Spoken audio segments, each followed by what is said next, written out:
Heavy burden. Try being 13 and carrying the executioner's blade. One swing and ties are severed permanently. Yeah, worst teenage job ever. Enter Leon von Marbas, the kid who literally wiped out his own bloodline, the personal Grim Reaper for his entire family tree. And just like that, at barely 14, boom, he is the undisputed head of the house. But things get completely insane when he unearths the Necronomicon, an ancient generational artifact holding the absolute darkest secrets of necromancy. Suddenly voices, the actual book starts talking directly into his brain. He is caught off guard thinking, wait, telepathy, seriously. He glances around demanding to know who is playing tricks, the voice super chill telling him to relax because it is definitely not hostile. Flash, a massive magic circle erupts and a shadowy figure straight up manifests. But our boy Leon doesn't even flinch, just deadpan stares. A colossal, terrifying lion beast steps out. The monster looks around, totally lost, asking where the heck it just got summoned. The beast immediately demands answers about Leon's dad. Like, did he really not give you a heads up? Recognizing the name Run, the beast growls. The mana connection is completely dead. It actually complains that the guy was too nice to rule. Then comes the heavy question. Who delivered the finishing blow to his dad? Leon pauses. Time to name the guy who ended it all. Turning his back, Leon drops the absolute bombshell. It was him. The son killed the father. Roar. The monster absolutely loses it, blasting our guy backward with pure rage. Leon brushes himself off as the beast issues one final warning. Did you murder my sworn master? It bellows. And Leon, zero hesitation, just coldly replies, yep, that is exactly how it went down. He doubles down right there. Yes, he ended his own flesh and blood. Eyes locked. The beast is ready for blood. Jaws wide open, it launches itself right at the kid in an absolute frenzy. But Leon holds his ground, tanking that insane, suffocating pressure. Flashback, we see the kid's hand slicing straight through the executioner's rope. And right after, we see the brutal, traumatic aftermath of that single devastating strike. The beast tries coping, claiming his master's senses were stolen, but Leon shuts that down instantly. Nope, they both know that is a complete lie. Hearing that cold truth, the massive monster just freezes, staring him down quietly, completely stunned. Snapping out of its grief, the beast senses something terrifying inside Leon. How the heck does a little kid have this much raw magic? Step. Splash. Ripples scatter across the dark liquid floor. Leon steps up on the platform, locking eyes with this giant monster, his gaze radiating pure authority. The lion beast glares back, completely baffled by how ridiculous this entire situation actually is. But then it feels his potential. This kid might actually outclass his legendary ancestor. Coughing awkwardly, the beast finally pulls itself together. Meet Marbus, an actual demon straight out of the underworld. He reveals he completely ditched his dark home turf just to hang out with humans. Turns out he was best buds with Wellen and the literal fountain of their family's necromancy.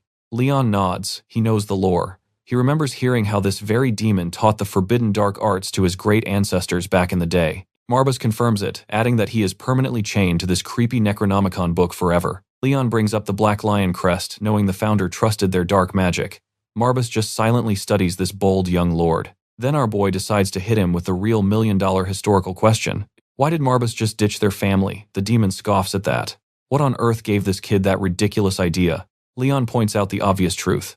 Literally nobody else in his family ever became a legendary necromancer. Isn't that proof enough? The kid stares him down without blinking. Marbus turns around, suddenly dead serious, ready to lay out the harsh, unfiltered truth. Time for the brutal reality check. The real reason his family sucks at necromancy, they are simply way too weak to be proper vessels. Ouch. None of them even held a candle to Wellen's insane talent. It was basically a dark omen, a glaring sign of a bloodline hitting rock bottom.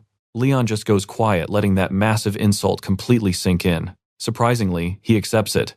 Squaring up with Marbus, Leon shrugs it off. The weak getting crushed in battle, just the absolute law of nature. Marbus probes deeper. Is that cold logic how he justifies his dad's death? Leon's response, ice cold. It doesn't matter. Nothing special about it. Looking over his shoulder, he drops a little, but wait, there is more. Assuming Marbus hasn't totally bailed on them, Leon says he needs a favor. The demon literally bares his fangs aggressively, rejecting the offer. Favor denied. He reminds the kid that you do not ask demons for favors. You make hard bargains. Pacts. My bad, Leon corrects. Let's make a pact for ultimate necromancy. The massive beast just stares completely stunned into absolute silence. Our boy doubles down on it. Does this so-called demon actually have the juice to deliver? Marbus snaps back instantly. A little brat shouldn't test him. What does he even have to offer? Does this kid honestly think he's worthy of such god-tier power? Obviously, Leon smirks, because a high-ranking demon wouldn't waste time chatting up a talentless loser. Normal folks, they literally hallucinate and drop dead just looking at demons, so the fact our boy is still standing, proof he's built different. Marbus just watches him, taking it all in. Then, the demon lays down the absolute rule. Every request to a demon, it's a blood pact, period. But get this, Leon actually thinks he has something worth trading. The demonic beast just listens, watching this crazy kid from the shadows with total predatory focus. Out of nowhere, boom, the monster busts out laughing. He absolutely loves the sheer audacity, and just like that, pact accepted. Deal struck. Now for the catch, what's the price? The demon flashes this horrifying, razor-sharp grin that screams bad news. The absolute cost, everything. Every single piece of his soul and existence. Leon's reaction, complete silence. The guy doesn't even flinch at the threat. He actually smirks, tells the demon he's relieved because he was fully prepared to give up his entire existence anyway. Marbus is totally stunned. He's looking at this kid completely differently now. Meanwhile, back at the estate, the elders are having a massive meeting. Enter the villain. Leon's uncle clears his throat, demanding everyone's absolute attention. He starts trash-talking our main character right away, calling out young Lord Leon and basically saying the kid has zero real power here, completely dismissing Leon's potential. Then he looks right at the counselors, demanding their agreement, playing the caring family card classic scumbag move. He uses his uncle status to justify a complete takeover. He wants total control of everything. And of course, one of the spineless counselors immediately folds, agreeing it's the smartest play. His excuse, they totally can't let a literal kid run the whole house. Another guy nods along, ready to hand over the keys. But wait, one loyal noble actually steps up, reminding them Leon is the true bloodline heir. He lays down the law. You just don't break the sacred line of succession. The traitor loses it. Screaming that tradition means nothing when they're about to die, Sylvester's massive army is literally marching to wipe them out right now. He makes it crystal clear, stick with the kid and you're dead meat. Bam! The loyal noble slams the table, absolutely furious. He jumps up, roaring that they swore an oath. Their loyalty belongs to the house no matter what happens. He draws the line. No way is he letting this uncle steal the throne. Hitting the floor, he completely breaks down. How did their proud family end up fed to this absolute vulture? The uncle just smirks, calls it a brave little speech while leaning in close. He's actually amused that Leon has one single ride-or-die follower left. The noble snaps back, demanding he explain himself right now. But the uncle just hits him with this chilling smile. Loyalty is cute, but this coup is already a finished deal. Stepping right up to the guy, he completely closes the distance. Dropping the noble's name, the uncle just radiates this massive, threatening energy. He grabs the guy's shoulder casually, suggesting he take some advice. But check this out, dark, lethal magic starts pouring straight out of his hand. Total villain glare.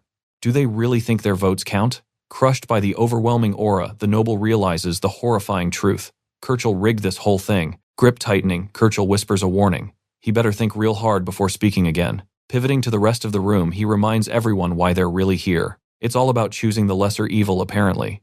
He tells his old friend to stop playing hero and just let them survive this absolute mess. Completely broken, the noble begs his dead lord for forgiveness.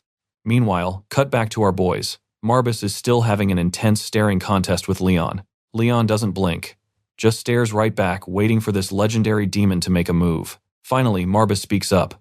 The deal is golden, except for one massive problem. Sizing Leon up, the demon breaks down the fine print. Thanks to this brand new pact, his raw demonic power just took a serious nosedive. The harsh truth, Leon's dad had way more magical juice in the tank. Right, demons literally feed off their master's mana to survive. Leon shrugs it off. What exactly is he supposed to do about it right now? Snap, the demon hits him with the solution. Time to enter extreme power-saving mode. The terrifying aura vanishes instantly. The ancient grimoire shifts and suddenly, boom, a tiny, ridiculously cute mascot character appears.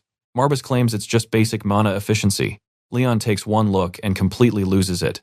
Yeah, makes sense, but honestly, this mighty demon looks like a fluffy little pet you'd keep in your pocket. Oh, Marbus is pissed. He literally threatens to chew Leon's face off for the disrespect. The tiny terror demands respect, but Leon just sarcastically agrees to humor him. Jokes aside though, Marbus drops the hammer they need to bail immediately. The Masco-tangent demon reminds him of the goal. If Leon wants to survive, he needs power that absolutely rivals his legendary ancestors. The quickest cheat code, literally retrace the First Lord's steps. Leon thinks about it for 2 seconds. Yeah, that's actually a really solid plan for leveling up. Next stop on the map, the original ancestor's secret lost sanctuary. Let's go. This trip, it might literally kill him. Marbus gives him the whole "are you sure" speech, but Leon, he's just annoyed. Like, why keep doubting his resolve? The tiny creature twitches on the ground, flashing some seriously sharp claws. Conditions accepted. Leon just smirks and tells the little guy to move out. so they push deep into the woods following this floating mini-demon. They finally make it. Leon instantly recognizes this place, the mystical territory of House Marbus. Here's the catch: if you don't have the right bloodline, this forest, complete death maze. Flashback time: his dad always said only the true family head could get inside. Marbus chimes in, saying everyone else failed because they were missing one crucial thing. The secret, the element of the abyss. Without that dark energy, you're not getting through. Swish one wave of its tiny paw and the magical barrier just opens up. Standing at the entrance, Marbus is like, alright, let's get this test started. Looking down a massive staircase, they brace for absolute chaos. One step in, and a creepy voice literally invites him inside. And Marbus drops the bomb that Leon is totally on his own from here. Flashing a super creepy, toothy grin, the creature turns around. His only advice: just do exactly what the Necronomicon tells you to do. Clutching the dark tome, Leon stares at it. He's totally ready for this. Still grinning, Marbus promises this book is his ticket to insane power. Following the floating manual, our boy marches right down that creepy stone hallway. But wait, he freezes. Something is definitely off up ahead. A pitch-black corridor stretches out like a bottomless pit. Then whoosh, a single torch suddenly flares to life on the wall. And guess what's blocking the way? A pack of absolutely furious growling goblins. He looks closer and yep, it's a hostage situation. They've got a woman tied up, completely gagged and surrounded by these nasty little monsters. The monsters crowd around her, completely oblivious to him standing there. Book in hand, Leon gets ready to unleash some serious dark magic. He flips the tome open. Boom, a massive magical crest lights up. First secret unlocked: how to literally raise the dead nearby. His eyes lock onto the page, scanning the insane instructions for his first real move. Meanwhile, back in the hallway, those spooky torches keep flickering in the dark. The goblins are gearing up, still completely ignoring him. But here's the catch to start the magic: the book demands a fresh sacrifice. The pages just start flipping themselves, hunting for the exact spell he needs. Snap, he shuts the book and pulls out his dagger. Time to work. He locks onto his targets, calculating his next move perfectly. On the ground, the tied-up woman is absolutely panicking, gasping for air. Right next to her, two goblins are literally growling at each other. No more waiting. He steps up. In one lightning-fast blur, he lunges right into the pack and lands a crazy heavy hit. Instantly, a massive goblin jumps him, aiming a brutal punch right at his head. Swoosh, he ducks right under it, burying his dagger straight into the monster's chest. He rips it out instantly, ready for round two. It was so fast. Just one clean, ridiculously precise strike. Thud. The ugly thing hits the floor totally out cold. He just wipes the blade clean and mutters, alright, that's one down. Suddenly a memory hits him standing in a graveyard. His dad looks right at him, telling him to pay very close attention to this lesson. His dad asks him the ultimate question: who does their family respect most? Looking up at a creepy statue, his dad drops the truth. Death. As a pure necromancer clan, they have to respect death above everything. Little Leon just stands there totally confused. He tilts his head and asks the obvious, like, how exactly do you respect the Grim Reaper? He literally thought dark mages just killed people to get stronger. His dad chuckles. Yeah, the whole continent is terrified of them. But here's the thing that doesn't mean they get to be the bad guys.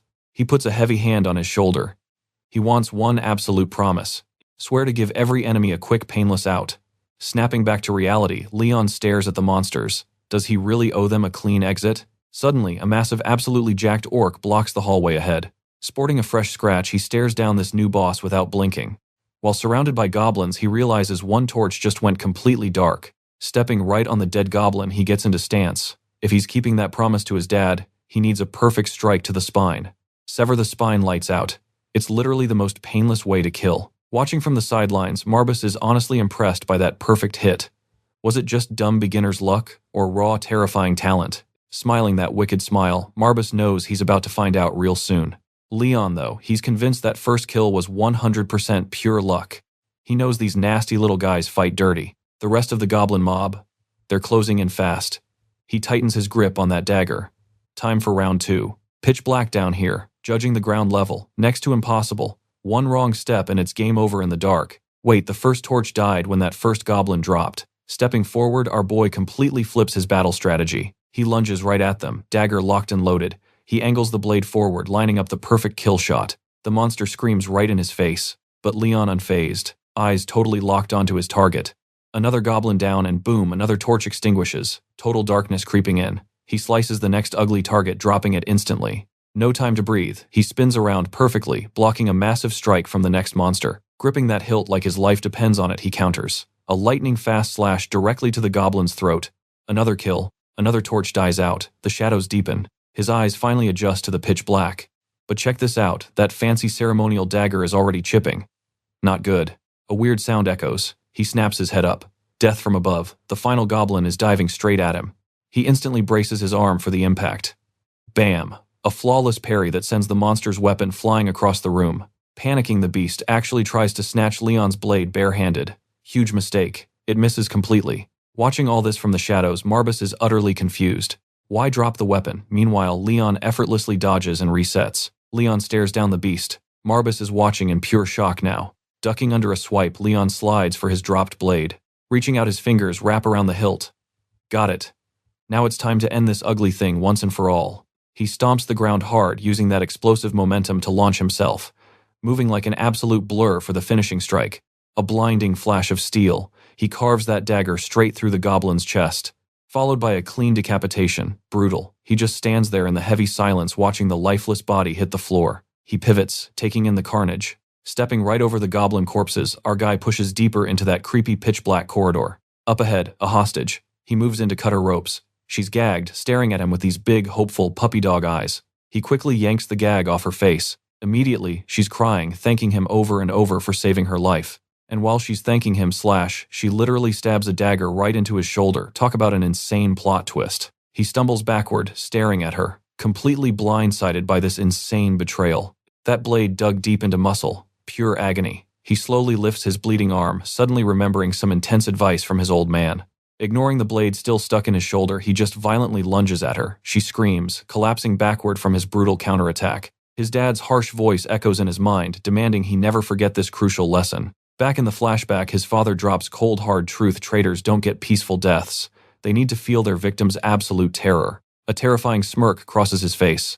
Time for your suffering lesson, he says. As she screams, that final torch flame violently flickers. And then poof, the last torch dies entirely, swallowing the bloody hallway in total darkness. Cut to somewhere way nicer. Beautiful women dancing, singing in this stupidly lavish club. VIP section is packed with people just living it up. Kirchhoff laughs like a complete maniac. He's bragging his time is here, he's taking over the household. The girls beside him are totally eating it up. One calls him a distinguished gentleman. Another praises his genius play using the Sylvester family. He smugly admits he'll have to play lapdog and bow to them for a bit. He casually takes a sip of his stupidly expensive drink. Slamming the glass down, he declares it's a way better option than letting the whole house crumble to ash. The guy just keeps laughing, bragging about his so-called flawless victory. Later on, you see his whole squad toasting at this ridiculously massive feast. But one guy kills the vibe, asking about young Leon. He warns that the vassals are still super loyal to the father. Leon won't be easy to trash. Kirchhoff just pours himself another drink. Cool as ice, he sees no reason to overcomplicate things. Flashing this incredibly evil smile, he drops his plan for the young lord. The kid's gotta go because dead men tell no tales, right? His lackey agrees, joking that the dead haven't spoken in literal centuries. He tops off the glasses, getting everyone hyped for the bloody celebration ahead. Glasses clink. Kirchhoff and his corrupt little circle toast to his absolute rise to power within the house. Toast finished, he just chugs the entire bottle like an absolute savage. The rest of his crew drinks up, celebrating their shiny new lord's guaranteed win. Obnoxious laughter fills the room while gorgeous dancers keep the party going. But meanwhile, Lord Sylvester is having a secret meeting with his own guys. He casually asks if the scheme to totally conquer House Marbus is working. His man nods. Kirchhoff is basically their puppet now. Sylvester just laughs, calling them all idiots for actually thinking he would just sit back and wait. Click. He slides a chess piece forward. Well, isn't this a perfect little opening? He smirks. Right on cue, his lackey starts kissing up, praising the boss's absolute genius. Classic villain stuff. Holding up a picture of Kirchhoff, our edgy lord narrows his eyes. He wants a name. Who exactly is this punk ruining his plans? A super creepy smile spreads across his face. Tonight is going to be incredibly entertaining, he purrs. Then he barks out an order to get everything ready. Like right now, leaning back in his fancy chair, he literally says he can't wait to hear the screaming. Okay, edgelord, we get it, you're the bad guy. Meanwhile, back in the dungeon times, poof, the last torch dies out. Leon is just standing there in the dark, gripping a blood-soaked dagger, fighting to catch his breath. He stares down at the monster he just dropped. Is it over? Was that the last one? Nope. Suddenly, bam. A blinding flash of light fills the entire corridor. The flames roar back to life. And guess what? The test. Yeah, definitely not over yet. Leon groans, rubbing his eyes from the flashbang effect. Right next to him, his floating demon buddy Marbus is practically losing his mind. Kid, that was absolutely wild. Marbus literally launches himself at our boy. I have never seen a human do that, Leon. Completely jump-scared. Eyes wide open as this weird little demon flies right at his face. Thud. He falls flat on his back, totally stunned. I mean, wouldn't you be if a tiny demon suddenly dive-bombed you? Marbus lands right on his chest. You could survive an orc camp easily, the demon cheers, squishing Leon's cheeks with its tiny paws, like aggressively squishing them. You totally saw through that monster's disguise. Getting back to his feet, Leon deadpans that he'd really like to avoid orcs forever, thanks. The little demon just tilts its head. It stares at this completely unfazed kid, super curious about his thought process. Leon casually mentions he's heard orcs absolutely hate humans. Marbus rolls his eyes, ignoring the orc talk, and demands to know how Leon figured out the disguise. Leon doesn't even look at him. Staring straight ahead, he drops the logic bomb. When all the torches went dark, one stayed lit. Now Marbus is hooked. Go on, he says. Leon explains that he noticed something weird about the flames. The color was completely off. Standing in that creepy hallway, he flashes back to the fight. Those torches, they weren't normal fire. They were burning bright green. Green fire, classic hue of the dead. And here's the kicker. Every single time he killed a monster, a torch instantly snuffed out. But after he wiped out the entire goblin squad, he checked the walls. Not all the lights were out. Simple math, right? Torches still lit meant there was still an enemy hiding. The room literally wouldn't let him pass until every single one was dead. Boy is exhausted. He drops to the floor, finally taking a second to deal with all the cuts and bruises from that insane brawl. Marbus is genuinely impressed now, ice in his veins. He seriously can't believe a 14-year-old kid was paying that much attention to the room's mechanics. Think about it. When monsters are trying to chop your head off, most people completely panic. You don't casually count torches. And acting without freezing up, almost impossible for a rookie. But Leon, he just soloed an entire room of monsters like it was nothing. The demon practically purrs. Oh, this kid has way more going on than just a big mana pool. He's definitely hiding some dark, terrifying potential. Flashing a wicked, toothy grin, Marbus is hyped. First test cleared. Time to crank up the difficulty for round 2. The pages of his creepy magic book start flipping on their own. Step 1, take a life. Yeah, check that box already. He snaps the book shut. Game face on. What's next on the edgy magic syllabus? Step 2, raise the fallen. He just stares at the open page for a second, letting those insane instructions sink in. Oh, we are doing full-blown necromancy now. He looks over at the dead goblins. Alright, time to make some zombie minions. A slight, almost creepy smile tugs at his lips. He gets it. He knows exactly what needs to happen next. The innocent kid act is gone. With a totally sinister glare, he prepares to raise his first undead. He skims the manual on zombie making. Marbus nods in approval, telling him to focus on the goblin corpses. Leon shifts his gaze, mentally preparing for the dark magic. The demon coaches him through it. Focus your mana right into your eyes. Push your vision past normal human limits. Do that and you'll see them. Ethereal threads attached to every corpse trailing off into the absolute unknown. He squints at the bodies. Boom. Glowing lines of energy spilling out of them. Marbus drops the lore. Necromancers call this the death line. It's the literal bridge between worlds. A thread that cuts right through the boundary of death to tether the soul. Spot on. The little demon tells him to reach out his hand and actually touch the energy thread. Here's the trick. You separate the soul from the flesh, then fuse it with your own mana. Do that and congratulations, you're the boss of a new zombie. And just like that, the dead goblins start twitching. They slowly rise up, lifting their heads to show off sick, newly demonic forms. Wait, scratch that. Marbus looks super annoyed and decides he needs to personally show the kid how it's actually done. The little guy floats over to start the real spell. Leon grips a stolen goblin sword, totally ready to learn the dark arts. Marbus explains that this specific marking technique, absolutely crucial. It's literally the only way to make this trick work on monsters. Mentally taking notes, Leon finally stands up straight, fighting through the pain of his injuries. Marbus drops a weird little sphere. Your turn. Try it. But right before he casts the spell, Leon stops. He's got a question about a tiny detail that's been bugging him. He remembers his old man dropping a truth bomb, turning a human into an undead, way harder than your average parlor trick. So he asks, has he actually leveled up enough to pull this off? Marbus just smirks. You sound like a guy with a specific target in mind. Still grinning, Marbus leans in. Who exactly is about to become the unlucky test subject for this nasty little spell? Zero hesitation. The target, von Marbas. And with the coldest smirk, our boy drops the punchline, it's his dear old uncle. Meanwhile, cut to the villain's lair. The Great Hall is practically shaking with laughter as Kershaw and his cronies drink themselves silly, celebrating a win they think is already in the bag. Just a bunch of backstabbers having the time of their lives. Classic bad guy party. Glass in hand, Uncle of the Year gloats about how peaceful life has been since his own brother died. He actually calls himself a man of opportunity. Gross. One of his yes men chimes in. The only thing left on their to-do list, wiping out the soul heir. The guy sucks up even more, saying Kershaw must feel so relieved. And Kershaw, he just brushes it off, taking out his nephew, piece of cake. So he tells everyone to raise their glasses and drink up. But then boom, the entire hall violently shakes. The ceiling literally starts caving in right on top of their little victory party. Crash debris everywhere. People are eating dirt, total chaos. Kershaw is completely lost. What the heck just happened? He's panicking. This place has magical barriers. He frantically looks around trying to figure out who just crashed his party. He shuts up one of the screaming guests, straining his ears for any sound. Who's there? He yells. Like who would be crazy enough to attack him? Then a voice answers back. What made you so sure? Flash of light. Dust settles. And boom, Leon is standing right there. Kershaw slaps on this arrogant smile, acting tough as he stares down the intruder. He snaps his fingers for his guards, totally mocking the young lord. But Leon ice cold. Not a single emotion on his face. Leon hits him with the absolute best sarcasm, thanking his backstabbing uncle for remembering him. Kershaw scoffs. What does he want? Leon doesn't even blink. A lord doesn't need an invitation to visit his own property. Oh, the absolute disrespect. Kershaw glares at him and spits back that a worthy lord wouldn't, and they both know Leon is practically garbage. He laughs right in Leon's face. Afraid of losing your throne, kid. Too late. Daddy's dead and gone. Leon just stands there, soaking in the insult. Then, he slowly raises his hand. Time to show exactly who's boss. He looks dead at his uncle and says he doesn't need anyone's protection anymore. He's got his own security detail now. Kershaw cracks up. You've got guts coming here, kid.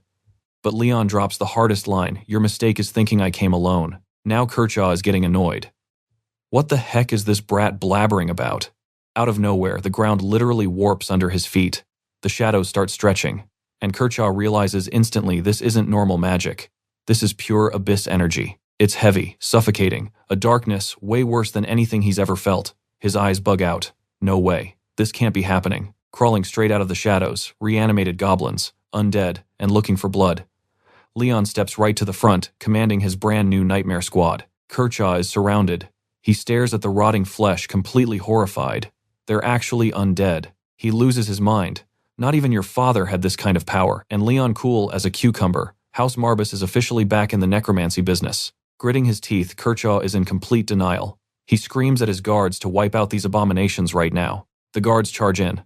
Big mistake. Huge. Leon doesn't even flinch. He mentally gives the order, and his undead goblin squad shoots forward like bullets to meet the guards. A guard swings his sword clang. The zombie goblin blocks it effortlessly. The guard is absolutely stunned that a rotting corpse just parried him. And then the goblin just shoves the guard's weapon aside like it's nothing, completely breaking his defense. Slice. The goblin carves right through the guy's chest. Blood splatters everywhere while the guard screams his lungs out. The guard drops dead right at Kershaw's feet. Thud. The uncle is paralyzed. Since when do undead goblins hit like freight trains? It's an absolute massacre. The undead aren't stopping, taking on multiple fully armored guards at once and absolutely wiping the floor with them. Zero fear. Zero hesitation. They are killing machines. Kershaw backs up terrified, screaming that Leon is a total monster. He's having a full-blown meltdown. Watching his elite guards get treated like practice dummies, he knows he screwed up big time. Blood literally hits his cheek. Nasty. He stares at the chaotic magic filling the room and finally accepts it. His nephew is a full-blown necromancer. Desperate, he tries to spark his own magic, but this oppressive dark energy just suffocates him. He's panicking. How is this even possible? He manages to form a tiny sphere of dark magic, but it just fizzles out. He can't even dent the kid's overwhelming aura. Completely useless. He completely loses it. He points at Leon, screaming that he's disrespecting the sacred power of their founding patriarch. Leon just tilts his head. Is it really that strange for the patriarch to command the dead? Kershaw screams back that necromancy has been a dead art for centuries. There is absolutely no way. The uncle is completely losing it right now. He is screaming that not even Leon's dad had this kind of crazy power, refusing to accept the insane reality staring right at him. Leon cool as a cucumber. He basically just shrugs and says, "Don't believe me, cool. Let me give you a front row seat to the truth." And yeah, the vibe instantly shifts. Behind our boy, a literal army of undead goblins starts cracking their knuckles. This is about to get so messy. The monsters start snarling, locking their hollow eyes on the guards like it is an all-you-can-eat buffet. Go time. The horde swarms in with terrifying speed. Kershaw is completely surrounded, desperately throwing his hands up as a wave of rotting monsters crashes down on him. In pure panic mode, the uncle tries to flex his magic, chucking a ball of dark energy right at them. He is yelling at them to go back to the Abyss classic villain dialogue right. The blast hits a goblin dead on and does absolutely nothing. Okay, half the monster got blown away, but get this, it instantly knits back together. Kirchhoff's smug little smile completely drops. Bone, flesh, and muscle snap right back into place. Insane regeneration stats on these guys. Good as new and twice as angry. You can actually see the cursed soul burning inside the energy orb ready for round 2. The monster lunges claws digging straight in. Kirchhoff lets out this pathetic shriek as the attack connects perfectly. Somebody help, he cries out, begging his guards to save him. Plot twist, they are a little busy right now. He glares at the undead, trying to look tough. Then, a guard's severed head literally rolls right up to his boots. Perfect comedic timing, honestly. Now he is just mad. He spins up another dark energy ball, hoping for a miracle to save his own skin. He starts blasting, but it is totally useless. Even he has to admit his magic skills are basically entry-level garbage. So what does he do? Screams at Leon, throwing empty threats about how he will pay for this betrayal. Mid-sentence, bam, a goblin rushes in, completely ignoring the monologue, and swings a rusted blade straight at him. Direct hit. The blade sinks right into his chest, cutting off his little speech with a choked gasp. He looks down, eyes wide. Blood is pouring out, hitting the floor. Reality check, delivered. He is staggering, trying to hold on to his magic, but the energy sphere literally shatters in his hand like cheap glass. Spitting blood, he curses his nephew. How dare you turn on your own family? The absolute hypocrisy of this guy. Leon is not even fazed. He quotes some history book talking about how the world only remembers 2 things, winners and losers. Coughing up blood, the uncle sneers. What, giving me a lecture now? Leon just looks at him, totally deadpan, explaining that even without feelings, he likes to understand how things work. Kirchhoff is barely breathing at this point, but he is forced to listen to this absolute roast. Forgiveness, Leon says, walking closer. That is a prize only the winner gets to hand out. And hey, you used to be a winner once. Like that time you stabbed my dad in the back to save your own skin. Oh, Kirchhoff absolutely hates that. He is screaming for Leon to shut his... Our boy just raises his hand. No sweet goodbyes here. He just genuinely hopes the old man suffers. Clutching his book, Leon makes it official. This exact moment, the ultimate humiliating defeat his uncle will take to the grave. Time for the execution. With one flick of his wrist, he sends the whole undead squad in to finish the job. He claims it all in the name of the patriarch, watching coldly as it happens. A dull thud. The uncle's hand drops. Game totally over. Marbus is just watching from the sidelines, basically thinking, yep, this kid is completely out of his mind. The demon is genuinely baffled though. How is a total beginner pulling off this kind of high-level magic? Leon just stares at the corpse, completely silent. But then, a spark lights up in his eyes. A super creepy villainous smirk spreads across his face. He just thought of something hilarious. Marbus immediately sweats. Knowing Leon hilarious probably means absolutely terrifying for everyone else. Meanwhile, cut to the fancy council room. A bunch of old guys in robes are groaning about being called to another emergency meeting. Why did Kirchhoff drag us here this time, one asks. The guy next to him just shrugs. Nobody has a clue. The tension in the room is thick. One noble starts panicking, thinking the rival family is about to declare war and break their peace treaty. Chill out, will you? Another counselor sighs, telling the guy to take off his tinfoil hat. He points out that going to war means getting the king's rubber stamp first. So they all decide to just sit tight and wait for the boss to show up. Creak. The heavy double doors finally swing open, cutting off all the gossiping instantly. But it is not the uncle. Our main character strolls in, taking his sweet time. The nobles immediately start whispering, giving him the nastiest side-eye. One of the old guys actually has the nerve to speak up. What are you doing here, kid? Another whispers, wondering if the brat is trying to start a fight with his uncle. Leon says nothing, just soaking in the drama. He stares them down, zero intimidation factor working against him. With total confidence, he asks, "What were you guys waiting for my uncle?" He pulls out a chair, casually taking a seat. "Yeah, about him. He is not going to make it." Absolute legendary mic drop. No, wait, scratch that, he corrects himself. It's more accurate to say he physically cannot attend. The counselors, completely lost. One actually asks him to clarify. Taking his seat, Leon drops the absolute coldest bomb: his uncle is dead. Jaws hit the floor. The elders simply cannot believe what they are hearing. Then he casually adds, "I killed him, by the way." Fingers laced together, he looks around. Any of you have something to say? Pure deafening silence. These old men just stare at the young lord, their brains completely short-circuiting. Still quiet. Until bam. One guy slams the table, jumping to his feet. Absolutely furious, he demands a real explanation from Leon, not just vague words. "How dare you?" he yells, demanding to know how Leon could possibly justify killing their most important elder. Another elder chimes in, nodding aggressively. Yeah, at the very least he owes them an explanation for this madness. Leon just stares them down, ice cold. He is completely ready to drop the truth bomb about his uncle. Turns out, dear old Kirchel, a massive traitor. Not only did he backstab Leon's father, but he literally handed out family secrets to their enemies. The counselor gasps, "Treason." They act like they cannot believe such a heavy accusation. But Leon flips the script. "Funny how loyal you guys are," he says. "The man committed a crime punishable by death, yet you still defend him." Suddenly, it clicks for one of the elders. Wait a minute. This entire meeting was called in Kirchel's name. Another sweats, thinking the old man was an absolute idiot for losing. Whispering in panic, one elder warns that they absolutely cannot drop their guard now. He furiously calculates in his head, how on earth did this kid take down Kirchel without any outside backup? Time for the rats to jump ship. A guy stands up, acting totally innocent, and immediately starts cursing Kirchel's name for such a massive betrayal. Another noble gulps loudly. You can practically smell the fear as he processes this absolute nightmare. Total panic sets in. He jumps up swearing he had nothing to do with it, Leon, just tapping his fingers. Watching them squirm. "Shut up." His voice cuts through the room. He points the finger right back at them, accusing them of gross negligence for missing the traitor entirely. And that is when a counselor realizes the terrifying truth. The kid played them. This whole thing is a trap. One brave or stupid man demands actual proof of this so-called treason. Leon. Total silence. He doesn't even justify that with an answer. He just sighs. "You know, someone way smarter than me predicted you would react exactly like this."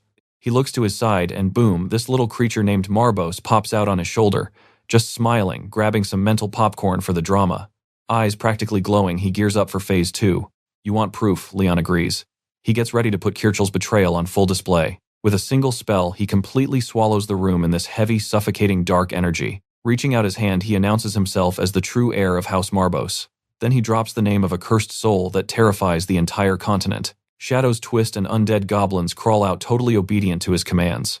Whipping out the Necronomicon, he starts chanting the spell's dark incantation. One elder recognizes the magic right away. Undead summoning. Oh, he is absolutely terrified out of his mind. And then crack snap, Uncle Kirchel's corpse starts twisting and rising. An elder gasps. Did this kid just unlock the family's forbidden magic? Eyes bugging out of his head, the counselor is staring at a literal walking nightmare. Leon calls his uncle's name. And yep, zombie Kirchel gets ready to spill all the tea. "How is this even possible?" one guy screams. Leon looks exhausted. "I am seriously getting tired of that exact question." The undead goblins shriek and step forward. A perfect, terrifying showcase of raw, unfiltered necromancy. Panic mode activated. A counselor screams to run for their lives. Frantic, another guy bolts for the exit like his pants are on fire. He tries to sprint away, but another elder violently grabs him. Except, wait. The guy holding him just drops completely dead to the floor. The counselor stares at his dead coworker in absolute shock. Terrified, he spins around and starts crying for help. Another man is literally crawling on the floor begging the young lord for mercy. But nope, the undead drag him backward as he screams in pure terror. Leon just watches him from above, staring down with a totally dead zero empathy gaze. "Sit down," he warns. "The meeting is not over for you yet." Holding up his dark book, he suggests they probably want to obey the new patriarch. With another flick of magic, the undead Kirchel lurches forward. But he is twisting, mutating into something way more monstrous and terrifying. Jaw, completely unhinged, looking like a horror movie boss, Kirchel prepares to bite. Leon steps up to conduct his little zombie interrogation. Using pure necromancy, Leon literally forces his zombie uncle to answer the million-dollar question. Zombie uncle sings like a canary. He exposes everyone who served the last patriarch. The verdict: they all betrayed him. Every single one. Boom. Confession secured. Leon turns back to the council, confirming that literally everyone in the room is guilty. Absolute chaos. One guy is sobbing, begging the young lord for forgiveness. Another aggressively offers to snitch on himself if Leon gives him a pardon. A third guy desperately asks for a chance to prove his loyalty. And right then, the undead Kirchel's eyes snap wide open for one final terrifying moment. Cue the chaos. Oh, and the terrified screams of the counselors in the background. Our boy stone cold. He watches the absolute massacre without blinking. Then he raises a hand time for a little announcement. Boom. Just like that, he declares himself the brand new patriarch of the house. Clutching the literal Book of the Dead, he drops the ultimate bombshell. Necromancy. Yeah, it is officially back in business. Stepping right over the fresh corpses, he scans the room. Magic book just floating casually beside him. He pauses, clearly, looking for a specific guy. Meanwhile, hiding behind a door, a poor servant practically having a heart attack at his voice. The guy peeks through the crack, sweating bullets as he stares at his terrifying new boss. Shaking like a leaf, he stutters out that the target is locked up in the dungeon for treason. Leon just nods. Lead the way. Striding down the dark halls, he follows the trembling guide straight to the cells. He stops at a door, ready for round 2. He flashes a dark little smile. "Run if you want," he tells the others. But whatever happens out there, totally not his problem. The servants just freeze in pure panic. What do you even do in this situation? Slam. Door closes on the begging servants. Cut to somewhere else, entirely, some smug-looking noble strutting up to a table. He calls out to his boss, holding what looks like breaking news. Sliding over a freshly stamped letter, he mentions it literally just dropped. The Lord takes it, putting on his best serious thinking face. Ripping it open, he scans the intel. His eyes dart across the page as he takes in the juicy new details. And cue the villainous smirk, he absolutely loves this. Turns out the royal family completely threw House Marbus under the bus. The sidekick totally agrees. Honestly, they were practically nobodies to begin with anyway. Their money and army, a total joke, the guy sneers. Reading further, the boss laughs. It is actually way worse than they thought. Bam, he slams his hand on the desk. Everything is going perfectly according to the master plan. He casually drops that House Marbus is getting completely wiped out next month. He checks if his guy is ready and gets an instant yes. Smirking, the boss asks if anything could possibly go wrong. The advisor chuckles. Only if some crazy, overpowered necromancer randomly spawns in right now. Oh man, he literally claims the chances of that happening are absolute zero. The Lord shoots him a cocky side eye. They are so incredibly sure of their massive incoming win. Oh yeah, they think this war is already in the bag. Meanwhile, back in the literal dungeon, a ragged prisoner is screaming for our main character. On his knees, the guy is practically crying, apologizing for letting Uncle Kershaw get so power-hungry. He flat out demands the death penalty for messing up. Leon just stares down at the broken knight. Sir Polland. He knows this guy is basically the last genuinely loyal dude they have left. Grabbing his arm, Leon literally pulls him back to his feet. "We have got work to do and I need you alive." Polland is absolutely stunned. Like, how could a massive screw-up like him even help now? Looking like absolute garbage, the knight hangs on to every single word. Leon tells him to go wash off the dungeon stink first.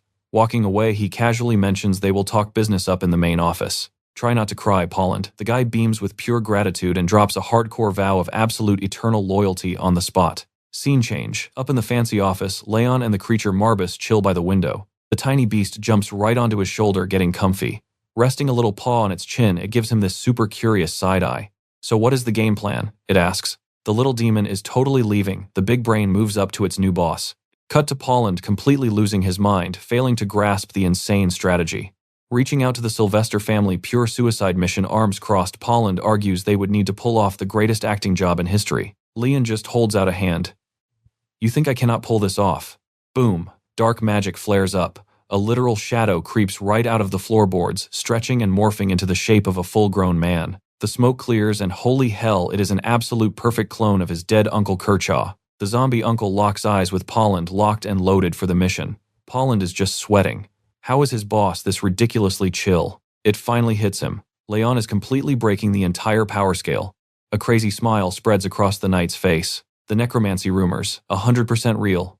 Leon just gives that calm "I told you so" look. If House Marbus had this power before, they would have ruled the world. Coughing awkwardly, Polland tries to act professional again. Still totally shook by the magic, he points out a flaw. Yeah, a puppet zombie might trick the bad guys for a minute. But zombies are terrible actors. They cannot perfectly copy handwriting or personality. Lion drops a bomb. This isn't some undead made from Kershaw's corpse.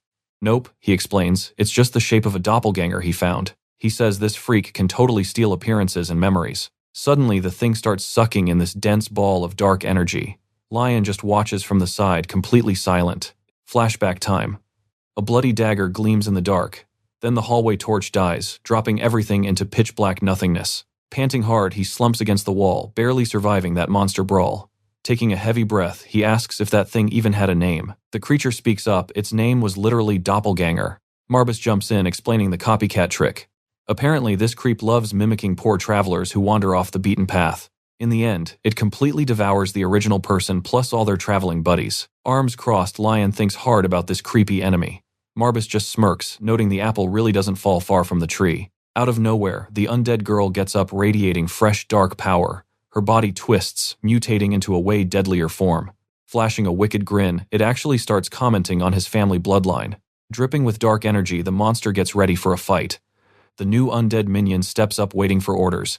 Looking sideways, Lion asks if this upgrade should satisfy him.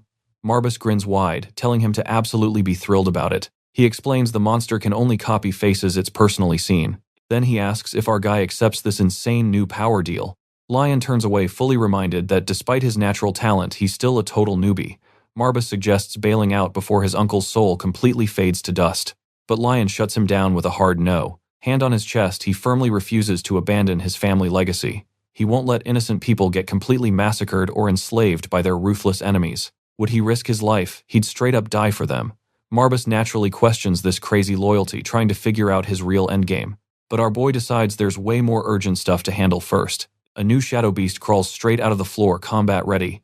He immediately commands it to become his newest undead soldier. Marbus drops some lore. This was one of Welland's old servants. He completely warns the boss that taming this wild thing won't be easy. Suddenly, the magic symbol on his book lights up completely. Using the spellbook, Lion literally drags a dead soul right back into the world of the living. The raw energy clumps together, fully building the shadow beast's physical body. It stands incredibly tall, completely ready to fight. Its glowing eyes lock onto the young lord with pure defiance. Marbus smacks the creature upside the head to wake it up, announcing its new boss. Super annoyed, Marbus heavily orders the beast to shapeshift so they can actually chat. The creature thinks for a second, then gets a bright idea for a makeover. Clasping its hands, it preps for a total visual overhaul. Dark shadows completely swallow the monster, transforming it super fast. It totally copies the young lord's face, staring right back with absolute disgust. Marbus loses his mind, screaming if it wants to die.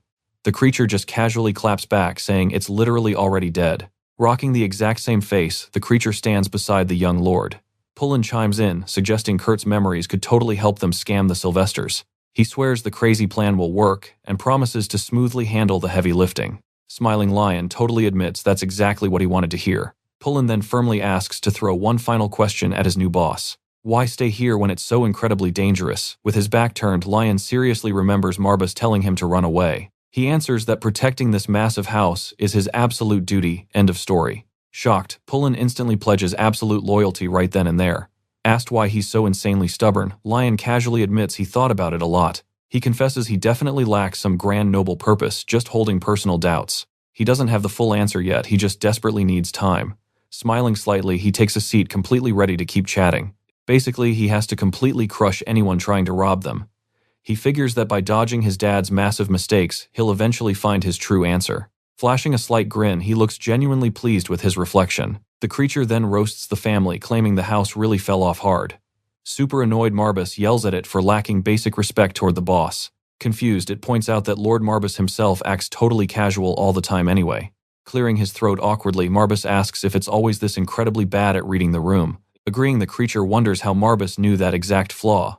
Turns out it actually used to be the original founder, Welland's personal familiar. Basically, this guy was a literal family heirloom. Marbus breaks it down for him. Crow used to be this insanely loyal, top-tier assassin serving his ancestors back in the day. Our boy thinks it over. Honestly, a shape-shifting assassin, that is just an incredibly overpowered skill set. Marbus actually praises Crow's skills as super useful. No joke, Leon admits he absolutely needs this guy's wild transformation abilities to pull off his master plan. He straight up asks if Crow can cosplay as his dead uncle. Marbus immediately roasts him for the weird phrasing, calling him a total idiot. Super annoyed by this banter, the demon groans. Why even bother wasting good taste on basic human sweets? Leon just smirks. Hey, to each their own right, but then knock knock. Someone's at the door, completely ruining their plotting session. Caught off guard, he whips around. Who is it? From the hallway. Polland clears his throat and announces himself looking for the head honcho. He hands over a super official letter. Says it came straight from the Sylvester family, which is why he ran it over personally. Let's read this thing.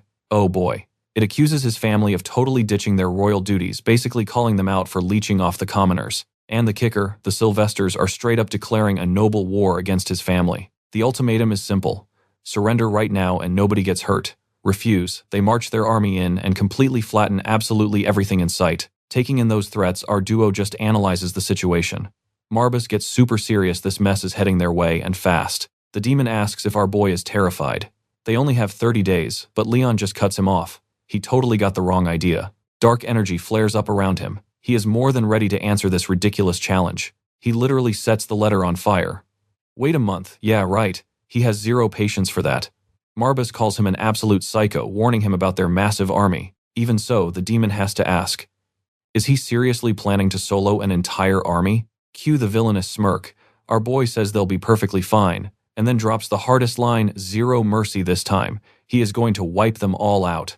Meanwhile, out in the streets, total gossip mill. Everyone's whispering about the uncle vanishing. One dude actually feels bad for the young lord. Another citizen is panicking about the incoming war. But someone else points out, hey, he's his father's son. The kid will definitely survive. Plus, one guy rationally points out that the enemy forces won't be breaching their walls anytime soon anyway.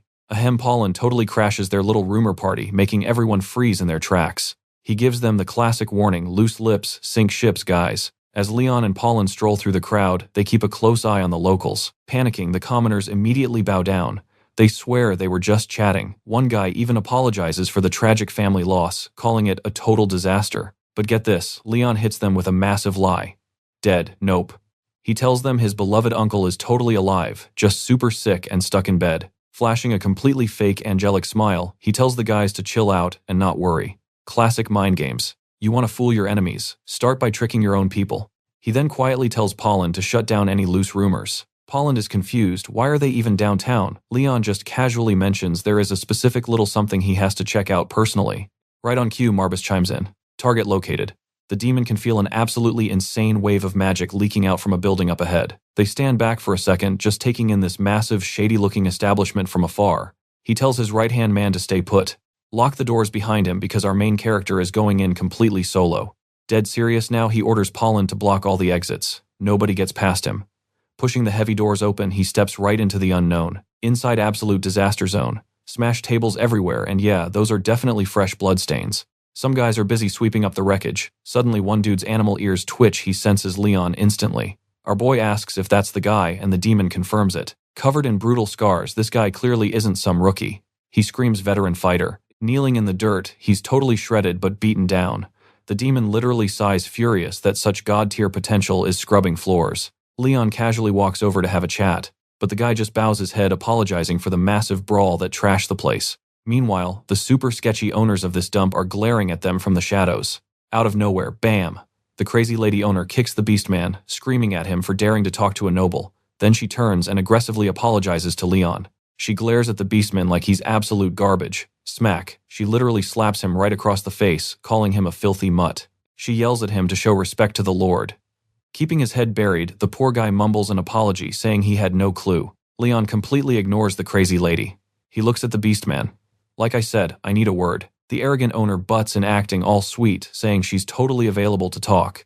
Leon just drops an absolute ice-cold rejection. He doesn't care about her. He makes it crystal clear he's here for the beastman, not some random manager. Why? Because according to his demon, this guy's power ceiling is completely broken. Still on his knees, the bruised and battered warrior just stares blankly at the floorboards. But internally, he's totally shocked. He looks up wondering how on earth this tiny kid is actually the terrifying boss of a noble house. Leon reaches out, just casually summons a glowing sphere of healing energy. The beastman completely stunned. He has zero idea what's going on as this warm light wraps around him, stitching up his worst injuries right before his eyes. Those massive gashes across his chest, gone, fully closed. He just stares, wondering if this young lord really just saved his life out of nowhere. Our boy Leon just smiles, asks very politely if they can finally have that chat. Enter the villain. This woman glares at them, completely suspicious, and immediately ruins the moment. She claims the beastman is her personal property. Oh, she's got nerve. She tells Leon he needs to beg her for permission to speak to him. Leon thinks back. Funny she wasn't acting this tough when he was dealing with his uncle. Smiling, he decides it's interrogation time. First question, since when did the Marbus territory ever allow slavery? Second question, why does she keep using his pathetic childhood title? He closes his eyes, and suddenly, everything clicks. Her mask slips, pure rage. We get a quick flash, two shadowy guys brewing something sketchy over a cauldron. Leon challenges her straight up, does she not recognize the true head of the family? And Marbas, oh, he's loving this. He practically grins, hyping up his bold new contractor. The demon makes it crystal clear. Disrespect his pact holder, not happening. He turns that terrifying gaze on the woman. Zero mercy. He drops the ultimatum, free every single slave right now. She gets exactly 10 minutes, no extensions. But get this, she just smirks right back at him. She actually asks if he's ready for the fallout, mocking him, acting like she just accidentally forgot his title again. Leon just leans on the beastman and shrugs. Honestly, he's survived way worse trash talk. The beastman is still reeling. Why is this noble being so kind to him? What did he even do to earn this? Snap, Leon signals the next move. And right on cue, a squad of armed mercenaries surrounds them. They charge in screaming weapons drawn. Leon doesn't even flinch, just crosses his arms like he's totally bored. He stretches out one hand. Black liquid energy spills across the floor. The summoning has begun. Out of that darkness, undead goblins, crawling up from the shadows hungry for a fight. Total massacre. The goblins absolutely tear into the mercenaries, cue the screaming. The woman just stands there completely paralyzed by shock. Leon casually walks up to one of his monsters. His own dagger is busted, so he politely asks to borrow a blade. He grabs the weapon, promises to give it back when he's finished cleaning house. New sword in hand, our boy jumps right into the chaos. One perfectly clean strike and a mercenary hits the dirt. The woman is losing her mind right now. How did the family's biggest disappointment suddenly become this unstoppable monster? From the sidelines, the beastman is watching the whole thing unfold with his jaw on the floor. Leon turns back to him to answer that earlier question. Sure, the world sees him as a slave, but to Leon, he is an absolute game changer. The beastman can't wrap his head around it. He's just an outcast. The entire continent hates him. What value could he possibly have? Flashback time. We see him shoved face first into the mud, pleading for mercy, begging for someone to help him. Just a kid on the ground, while a mob of angry villagers surround him, blaming his race for their dead crops. Back then, it made zero sense. Why were the human kids so incredibly cruel to him? He was just a little kid. None of this blind hatred computed. His eyes shift heavy with years of trauma. But looking back now, the brutal truth is finally clear. He remembers screaming until his throat went raw, just wanting to be left alone. Their only reason for hating him, he wasn't like them. Pure, unadulterated rage. He explodes with latent energy, crying out against the unfairness of it all. Tears streaming down his face, lost in those dark memories. He was just way too innocent to see how twisted the world really was. Terrified, he looked at the destruction. Did he do that? He couldn't even accept his own terrifying potential at first. Snap back to reality. The woman is still staring down an army of undead goblins flanking our main character. She's practically shrieking now. What did he do? Does he really think he can win Leon ice cold? Doesn't even blink. He just looks at her and admits, yeah, maybe she was right about his past. But he raises a hand. The days of being a trash tier lord over. Magic flaring around him, he declares he is stepping up as the true head of the family. He points dead at her. The command is ready to drop. Flashing a dangerous smile, he tells her bluntly she's not surviving to see his new empire. She's cursing him out completely, losing her mind over his disrespect. Standing in a literal pool of blood, Leon turns back to the beastman. And that look from the slave. Absolute, undeniable respect. Crazy part, Leon's totally a killer. But our guy's zero fear. Kneeling there, he's baffled. Why isn't he terrified right now? Then Leon smiles, calls the beastman by his actual name, Walter, and just asks for help. He basically says, I need your beastman skills for my master plan. But wait, before swearing loyalty, Walter needs to ask one crucial thing. Cloaked in his intense aura, he stands up to explain his whole messy backstory. Tribal marks on his face, looking dead serious at our young lord. He drops the truth, he's a demon wolf cub. Basically, the most hated existence ever. Looking absolutely crushed, he asks, how much longer must he live completely disgraced? Leon's response, that stops right now. He promises a total reset. Eyes locked on the young Lord, Walter hangs onto every single word. Leon admits he doesn't know his exact struggle, but he definitely gets the pain. His ruling, from this exact second, all that prejudice is completely banned. Then comes the massive offer. Become a trusted vassal for House Marbus. Walter just stares, trying to process this absolutely insane offer. Hand outstretched, Leon gives his word right there, totally sealing the epic promise. Actual tears welling up now. Walter takes in this life-changing vow. Flashing a confident smile, Leon doubles down. You're my vassal now. Standing tall, he gives his absolute word, locking down the alliance between them. Openly weeping at this point, Walter is overwhelmed by this second chance. Deal accepted. He grabs the young lord's hand with pure, raw gratitude. Leon chuckles, guessing that silence means yes. Crying his eyes out, Walter practically shouts that he'd be absolutely thrilled to serve him. Meanwhile, cut to a massive sunny castle. Total vibe shift. Inside this ridiculously huge hall, some guy approaches the Emperor's literal throne. Meet Emperor Esteban of the mighty Archime Empire, chilling on his throne. Right beside him, Louis, the crown prince of this absurdly massive territory. The prince demands to know why this guy interrupted them. Bowing super low, the messenger reveals a shiny new letter from House Sylvester. Prince Louis rolls his eyes. Like, why should he care about some lowly count? The Emperor dead silent, watching like a hawk. Still kneeling, the messenger promises he's only here to drop some seriously amazing news. Begging for mercy, he nervously waits for the prince's reaction. He's sweating bullets, terrified of pissing off the most powerful dude in the entire empire. But Louis smirks. Wait, are you talking about House Marbus right now, bingo? The guy confirms it. They've been his ultimate target for years now. He pitches a team-up support House Sylvester and crush their mutual enemy together. Louis grins like a villain. Now that's an idea he actually likes. But here's the catch. House Marbus literally controls necromancy. Fighting zombie armies. Not fun. The messenger explains they don't have an heir who can actually use it. Hearing that, the prince instantly greenlights the mission to wipe them out. Order secured. The vassal sprints out of the hall to get things moving. Louis smirks. Finally, he can pluck out that annoying thorn. But catch this, the Emperor is watching his own son with some serious suspicion right now. Reaching out, the prince is already plotting to steal the absolute throne. Gripping his dad's shoulders, he whispers that everything will be his soon. Yikes. Meanwhile, back at the desk, Leon gathers his brand new squad for a chat. Pollen throws an idea. Walter needs a magical artifact to hide his identity. Slapping the item around his neck, he tunes in to Leon's next commands. Boom, the artifact morphs into a straight-up collar. Perfect disguise achieved. Pollen fiercely warns him, do not mess up the Lord's big plans. Nodding in approval, he loves the young guy's street smarts and quick obedience. Alright, serious mode engaged. Leon says it's time to talk business with the crew. Step 1, everyone's gotta swear their official oaths of loyalty. Are you guys ready to pledge your absolute lives to me, Pollen? He literally jumps at the chance without a single second of hesitation. Grabbing Leon's hands like a fanatic, he swears his entire existence to House Marbus. Literally bawling his eyes out, the old guy begs for the chance to serve. Meanwhile, this dark creature floating nearby is completely stunned that Leon tamed him so easily. The spirit Marbus just nods. Total domination is basically our family motto anyway. Not wanting to be left out, Walter eagerly chimes in with his own loyalty pledge. Facing his hyped-up minions, Leon readies up for Phase 2. The dark creature just shrugs, hey, those are your weird rules, not mine. But before kicking off, Leon drops a bomb. Time for a mana pact. He puts it bluntly, refuse this and you're officially off the team forever.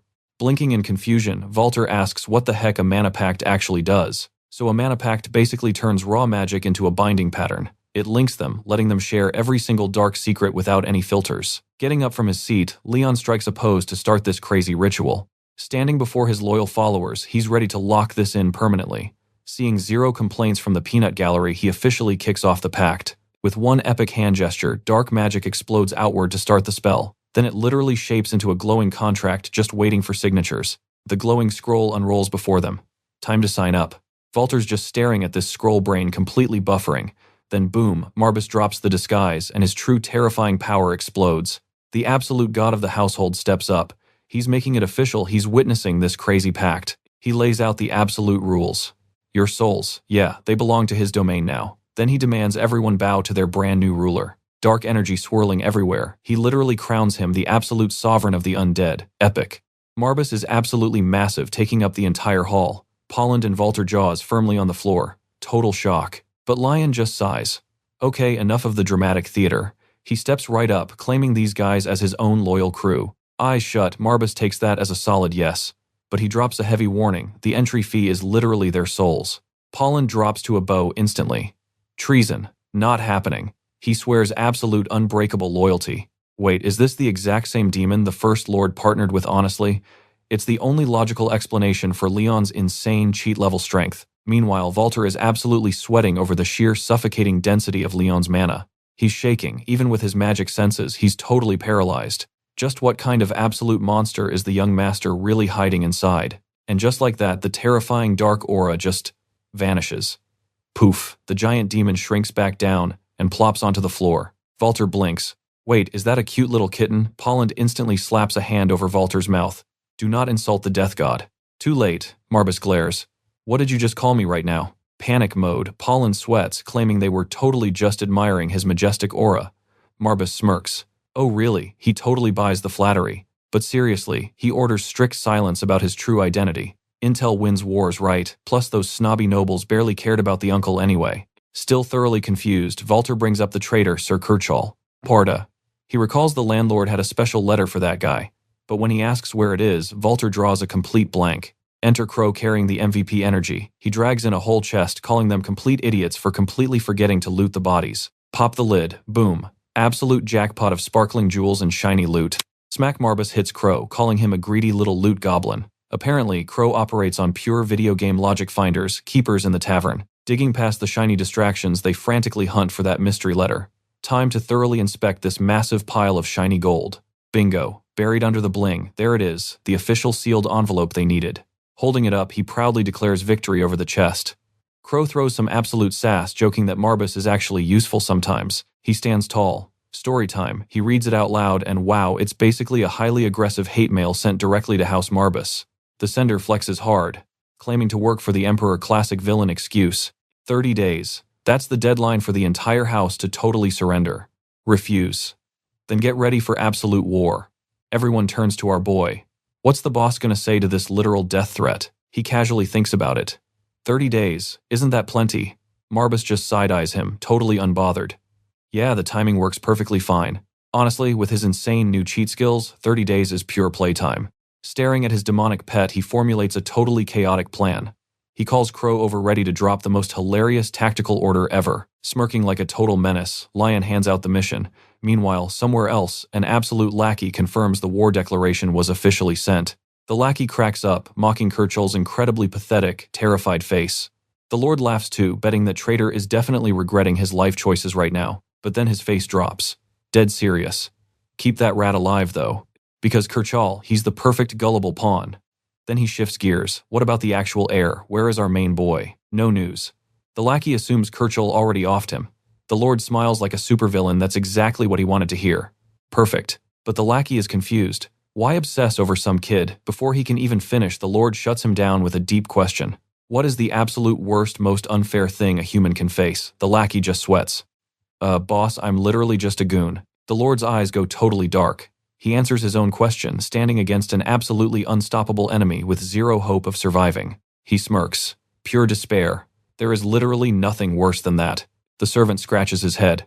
Okay, but what causes that? The Lord's answer. Pure, unfiltered, unfair, birth-given talent. Simple as that. But what talent could that weak kid even have? The boss snaps. Are you kidding? We're talking about the legendary Leon von Marbas bloodline. The servant instantly bows, terrified.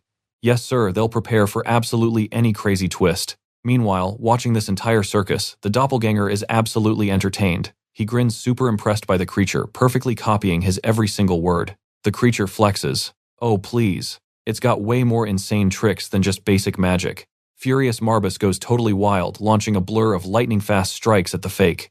Meanwhile, Leon just grins and wipes his cheek, completely unbothered. Roaring his lungs out, Marbus completely loses it, screaming at the creature like it is literal trash. Walter, his jaw is practically on the floor watching these monsters clash, but Leon just casually waves his hand. Is it always this loud here? Gripping his blade, he drops a heavy reality check. Only 1 month left. Tossing the weapon over to Walter, the grind begins. He challenges the guy to show exactly what he is made of.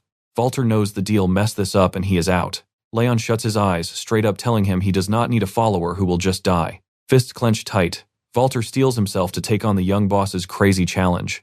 He swears to crush every obstacle just to stand by his side. Then he boldly asks for a special wish if he actually wins. Smirking, Leon locks it in, deal sealed. Right on cue, Pullen awkwardly clears his throat, stepping up to personally handle Walter's hardcore combat training. He points out that clashing with the actual knights will quickly reveal what the guy can do. With little Marbus on his shoulder, Leon turns to head out. But the creature chimes in, hey, the boss needs to level up his own powers too. Squad assembled. Together they make their way straight to the brutal training grounds. The massive castle absolutely glows in the bright daylight. Down below, pure chaos. Steel smashes against steel as intense combat practice kicks off. Going all out, these two fighters trade heavy razor-sharp strikes without holding anything back. Eyes burning with focus, Walter violently parries the knight's heavy blade. Not far away, Leon starts channeling some serious magic for his own solo session. Creeping up from the dirt, an undead skeleton, Walter does not even blink, rushing the bony menace and swinging his heavy blade. An intense aura explodes around him. One breath, then slash. He absolutely vaporizes two of those walking skeletons in a single, perfectly executed strike. Gasping for air, he catches his breath, his heavy blade planted firmly in the dirt. Dropping to one knee, he officially bows down. Right then and there, he swears absolute unwavering loyalty to his powerful new boss. Leon gladly takes him in, crowning him the very first knight of his territory. Grinning, Walter embraces the epic title, completely ready for duty. Fast forward 1 month to the epic War of Noble Houses. Tension is literally suffocating as Leon and his squad prep for battle outside. Staring down the enemy, a messenger yells that he brought a direct message for the boss. Lord Sylvester runs his mouth publicly, blasting them for refusing to give up. Leon, he just stares back deadpan. So the fight finally starts. Absolutely fuming, Pullen swears at the enemies, disgusted by their total lack of basic honor. Marbus tells him to chill out, they are just scared. Gulping nervously, Pullen seriously doubts that because the death flags are waving everywhere. He panics, pointing out the enemy literally has the high ground in every single category. Looking completely confident, Leon says there is still a clear path to win. Stunned, Pullen asks if he actually means the late Sir Kirchel. He sighs, admitting that if Kirchel were still breathing, they probably would have given up already. Marbus just chuckles. Mortals, yeah, ridiculously fragile little things. He drops some demon wisdom. Even a tiny shift in luck can create absolute glorious chaos. Pullen nods, but stresses they are hopelessly outnumbered regardless. Smiling like a villain, Marbus counters that a real top-tier master would easily crush their entire army anyway. The little monster calms him down, totally hyping up Leon. The kid is way stronger than he looks. Feeling a bit better, Pullen chuckles and agrees. Even the demon nods along, genuinely mind-blown by the young leader's insane, off-the-charts potential. Honestly, even a legendary demon is shook by his talent. Meanwhile, back on the field, Leon is charging up a completely massive mana attack. Dark energy aggressively swirls and locks right into those glowing magic crystals. Dead serious, Marbus studies his crazy progress. He taps the dirt instantly, summoning a fresh, terrifying wave of new undead targets. Bony warriors claw their way out of the earth, perfectly primed for round 2. Eyes shut tight, Leon gathers focus for the next crazy stunt. Boom! A massive flash of raw energy violently blasts all the surrounding skeletons away. The bones completely disintegrate from the magical shockwave, but the remaining ones just shriek and keep rushing forward. Phase 2 begins. Marbus thinks to himself, sure, these skeletons are low-tier trash, but the kid's crowd control absolutely flawless. He is totally amazed by how Leon reads the mana flow. The depth of his crazy talent is genuinely astounding. Crow calls the guy a literal prodigy, straight up comparing his crazy growth to the legendary First Patriarch.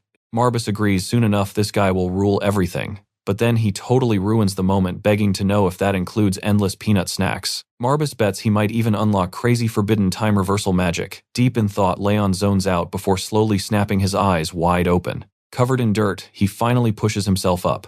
The brutal training session is officially over. He glances over at tiny Marbus. The little guy just stares right back, looking incredibly nervous and highly suspicious. Bam! The last skeleton hits the dirt.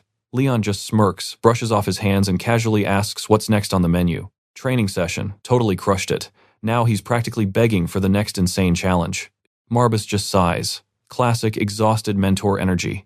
The air literally crackles as they prep for phase 2 of training. Then the creature drops a heavy question. How much do you know about dark magic? Leon locks eyes, ready to spill. Oh, he's dabbled. Picked up some tricks from his uncle. But Marbus, absolutely not having it. Ditch that garbage immediately. Honestly, Leon can't even argue. The monster makes a totally valid point. Taking over the entire continent with just some bony boys, yeah, not happening. Game face on time for the real magical deal. Exactly. Dark energy suddenly flares up all around him. Snap. Just like that, class is officially back in session. Here's the magic breakdown. Necromancy is basically just a flavor of dark arts. A pitch-black sphere hovers right in his palm.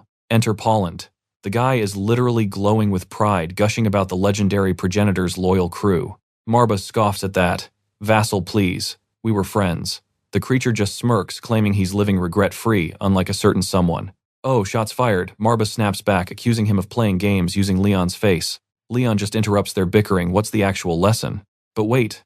Marbus drops the catch. There's a massive hurdle to clear before they can even start. Leon is completely lost. The objective. A little trip straight into his own mind. Yeah, you heard that right. Our boy is visibly confused. Like, why go diving into my head? Because get this, his brain is basically an ocean of untapped mana. Unlock that and winning this war, a total walk in the park. The downside, dark magic chugs mana like crazy. Leon's face goes dead serious. He kind of figured that out already. But Marbus tells him to chill out. Turns out, this kid's energy reserves are absolutely off the charts, easily matching or beating the original master's power. Huge sigh of relief. That is literally the best news he's heard all day. There's always a catch, right? It's highly dangerous and survival isn't guaranteed. Leon just raises an eyebrow. Alright, what's this crazy plan? The creature flashes this wicked, plotting grin. Time to drop the absolute bomb. Knowing what makes our hero tick, Marbus explains step 1. Drain every single drop of his mana until he's completely running on fumes. Pure potential leading the way. The trial is officially on. Honestly, the kid's sheer hunger for strength is what makes him so terrifying. And let's be real, that obsession with getting stronger, that's the ultimate recipe for success. The shadows finally fade out. Explanation over. Leon grabs his head, feeling the heavy toll, muttering that he completely gets the picture. Suddenly wobble. He almost eats dirt, but Polland is right there, completely screaming his lungs out. The guy is having a full-on meltdown about losing their leader. Marbus is so done with the drama, snapping at him to have some faith. Cue the waterworks. Polland is literally sobbing, whining that their great lord is still just a kid. Somebody asks if this guy was even listening. Marbus just chuckles. For once, Crow actually makes total sense in this chaotic situation. Eyes drifting shut, our boy confidently whispers that he'll bounce back. With his insane talent, guaranteed. Sniffling like a total mess, Polland promises to try and chill out. Right on cue, Walter bursts in, totally pumped about his sword practice. Then he spots the boss passed out on the floor. Instant panic mode. He rushes over, completely losing his mind, thinking they're under attack. Both drop to their knees. A little pathetic, but their absolute faith in him, kind of touching. Meanwhile, Marbus is just shaking his head. How did nobody notice this monster-level talent? No wonder this whole family was completely falling apart. Back in the real world, our guy is completely knocked out. But inside, he wakes up in this pitch-black, infinite void. Just floating. He glances around the endless, empty space. Wait a second. Something is definitely hiding out there. He moves toward this faint, distant glow. And as the shape gets clearer, it's literally a younger version of himself. Freaky, right? The figure gives him this warm welcome, saying he's been waiting for this exact moment. Leon is absolutely shook, staring in total silence. The guy just keeps that gentle, knowing smile. Then he casually asks for a stroll. Apparently they've got some massive catching up to do. The realization hits him like a truck. Still totally bewildered, the word finally slips out. Dad. The scene shifts to total devastation. A massive city completely reduced to rubble. Just the two of them standing amidst the epic wasteland. He approaches his dad, chilling on some broken stairs. The old man speaks up. Showing up here means he's finally ready to unlock that power. Our boy nods, though he's brutally honest. He's got zero clue if he's doing this right. He starts bragging a little. Hey, I've got my own loyal squad now. His dad smiles warmly. Then comes the twist. He's just a magical recording. Everything clicks. Leon gives a firm nod. He finally understands this crazy situation. His dad admits the brutal truth. His lack of talent ultimately killed him. But get this, he can still help out. Flashback time. Dad couldn't earn the respect of Marbus or the Necronomicon. Total failure. So he warns his son, you've got to forge a completely different path. Grabbing his boy by the shoulders, he drops a bombshell. He actually created a mana inheritance spell. And why? To help him lock down his absolute power as the new head of the family. But Leon hesitates. He remembers the old rule, stealing mana is incredibly dangerous. The magic could completely spiral out of control and permanently fry his brain. Dad smiles, realizing he was listening. Absorbing magic, not exactly a walk in the park. But Leon, he is the ultimate exception. A total blank slate. Confused, our boy just blinks. A blank slate, what does that even mean? Here is the crazy part. Since their ancient founder, nobody ever had mana this ridiculously pure. Suddenly, Dad concentrates a massive power sphere over his chest. All that energy compresses into one spot, dense, unstable, and ready to blow. Staring right at his kid, he declares Leon inherited the absolute greatest gift of their entire bloodline. Out of nowhere, the energy sphere warps violently. Then boom, the thing explodes, sending massive chunks of stone everywhere. The shockwave just keeps going, completely shattering the surrounding structures to pieces. Surrounded by this overwhelming force, Dad tells him, this is your true self. Never forget it. The whole dimension starts quaking from the sheer flex. Leon just watches in awe, while his dad just stands there smiling. He gently pats Leon on the head. Standing under that massive ball of energy, he announces that their little reunion time is up for now. Glancing away, Leon asks the real question. Will they ever meet again? Dad nods. Oh yeah, he still has much more to teach him. Reaching out, he grabs that terrifying floating sphere of power, and then he transfers it right into Leon's chest. Leon gasps. He has never ever felt magical force this absolutely unbelievable. The energy violently tornadoes around his body. Slowly but surely, that overpowered core absorbs completely right into his chest. Explaining the amulet, Dad drops the lore. It is called greed. And trust me, it devours everything. Passing the artifact, he begs his son to always remember. Leon grips it tight. I will definitely remember, father. Suddenly, the ground right under them cracks wide open. Flashing one last smile, Dad promises they will reunite when Leon's heart truly needs it most. With a deep bow, Leon says goodbye to his dad, who secretly hopes that day comes soon. Left completely alone, our boy floats on a broken chunk of rock. Meanwhile, his dad's fading thoughts echo, if wishes were real, his son would truly shine. But here is the tragic part. The future, he absolutely cannot see it. So he has zero idea if this insane power brings ultimate glory or total downfall. His absolute biggest fear, that the outcome will be the worst possible. Cut to the real world. 4 nervous figures watch someone lying down. Back in the room, Leon finally opens his eyes. Pacing around a worried guy with a mustache nervously asks the master, is the kid actually going to survive? He is freaking out. Leon is only 14, what if there are permanent effects? Marbus shuts that down instantly. Stop panicking and have some faith. A silver-haired kid agrees, our lord will totally overcome this obstacle. Even the creepy shadow creature chimes in. This old servant stresses out way too much over absolutely nothing. Out of nowhere, pure dark energy starts pouring off Leon's resting body. Seeing this, Marbus smiles. Ah, so that is exactly why he took so long. Shocked, the kid steps back. What kind of insane magical force is that? Nobody has ever seen it. Marbus casually hops onto the bed, getting comfy right on Leon's chest. Smirking, he announces our boss is making his grand return shortly. Standing guard, he drops a warning. This new patriarch, not the boy they knew. And right on cue, Leon's eyes snap wide open. Sitting straight up, he shoots a dead serious glare right at his loyal watching vassals. His gaze sharp as a blade, analyzing the entire room. Then he sighs. Why does my chest feel so heavy? Hey master, get off me. Meanwhile, the silver-haired kid busts his back, deflecting dangerous energy blasts, his partner Leon casually tossing mana spheres just for training. Fast forward to the main hall. Leon is already in charge, barking orders at some heavily armed guards. Scene change. Welcome to House Sylvester exactly 4 days before the war. Outside the castle, a massive army stands in tight formation. Chilling on his throne, the head of the house watches everything with intense focus. Suddenly he stands. The time has finally arrived. Stepping out onto the balcony, he orders every single soldier of House Sylvester to listen up. Time for the epic villain speech. He declares that the proud history of House Marbus will completely turn to dust. Screaming, he commands them to follow his lead and completely rewrite history. Raising his fist, an older veteran shouts back, absolute glory to House Sylvester. Boom, his eyes flash with power and pure dark energy begins pouring straight from his body. High above, a red-eyed crow stalks its prey. Down below, a squad of heavily armored knights creeps through a foggy, chilling graveyard. Checking out the vibe, a guy whispers, jackpot, they found the enemy's blind spot. Hearing this, the boss pats Kirchel on the back for his solid intel. Kirchel just shrugs it off, saying he's merely returning a favor for past kindness. But seriously, the leader scoffs. Why leave a whole graveyard practically unguarded? Kirchel points out the obvious, they're necromancers. They don't exactly trash their own playgrounds. Sylvester just snorts, mocking their desperate attempt at saving face. Giving him some major side-eye, Kirchel mutely nods along. Catching that awkward silence, the Lord demands if he's got a problem. Sitting tall on his mount, Kirchel plays dumb. Nope, nothing to add here. He casually suggests they push ahead. But hold up.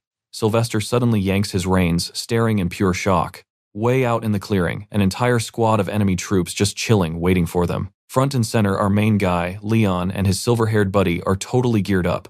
The ultimate stare-down. Both sides finally locking eyes. Leon smirks, praising the rival boss for being right on schedule. Sylvester, he is fuming. He wanted an easy target, not a full-blown army. Without missing a beat, he rips his blade from its scabbard. Spinning around, he swings right at Kirchel, screaming about betrayal. Slash, the sword goes straight through his neck, but he just turns into smoke. Then his entire figure morphs into some seriously dark magic.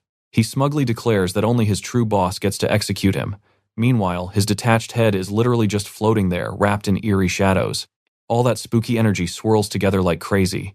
Pop he reforms perfectly, sitting back on his horse like absolutely nothing just happened. He chuckles, calling it a pretty wild ride.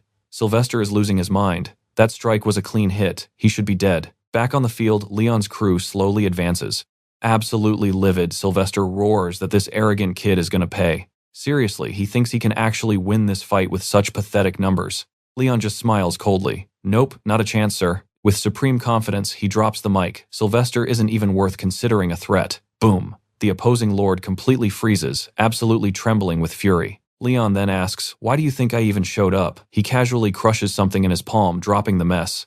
Just to teach you a lesson, he says, pointing straight at the dirt. Right there, the dripping liquid bursts into gross, bubbling shadow puddles.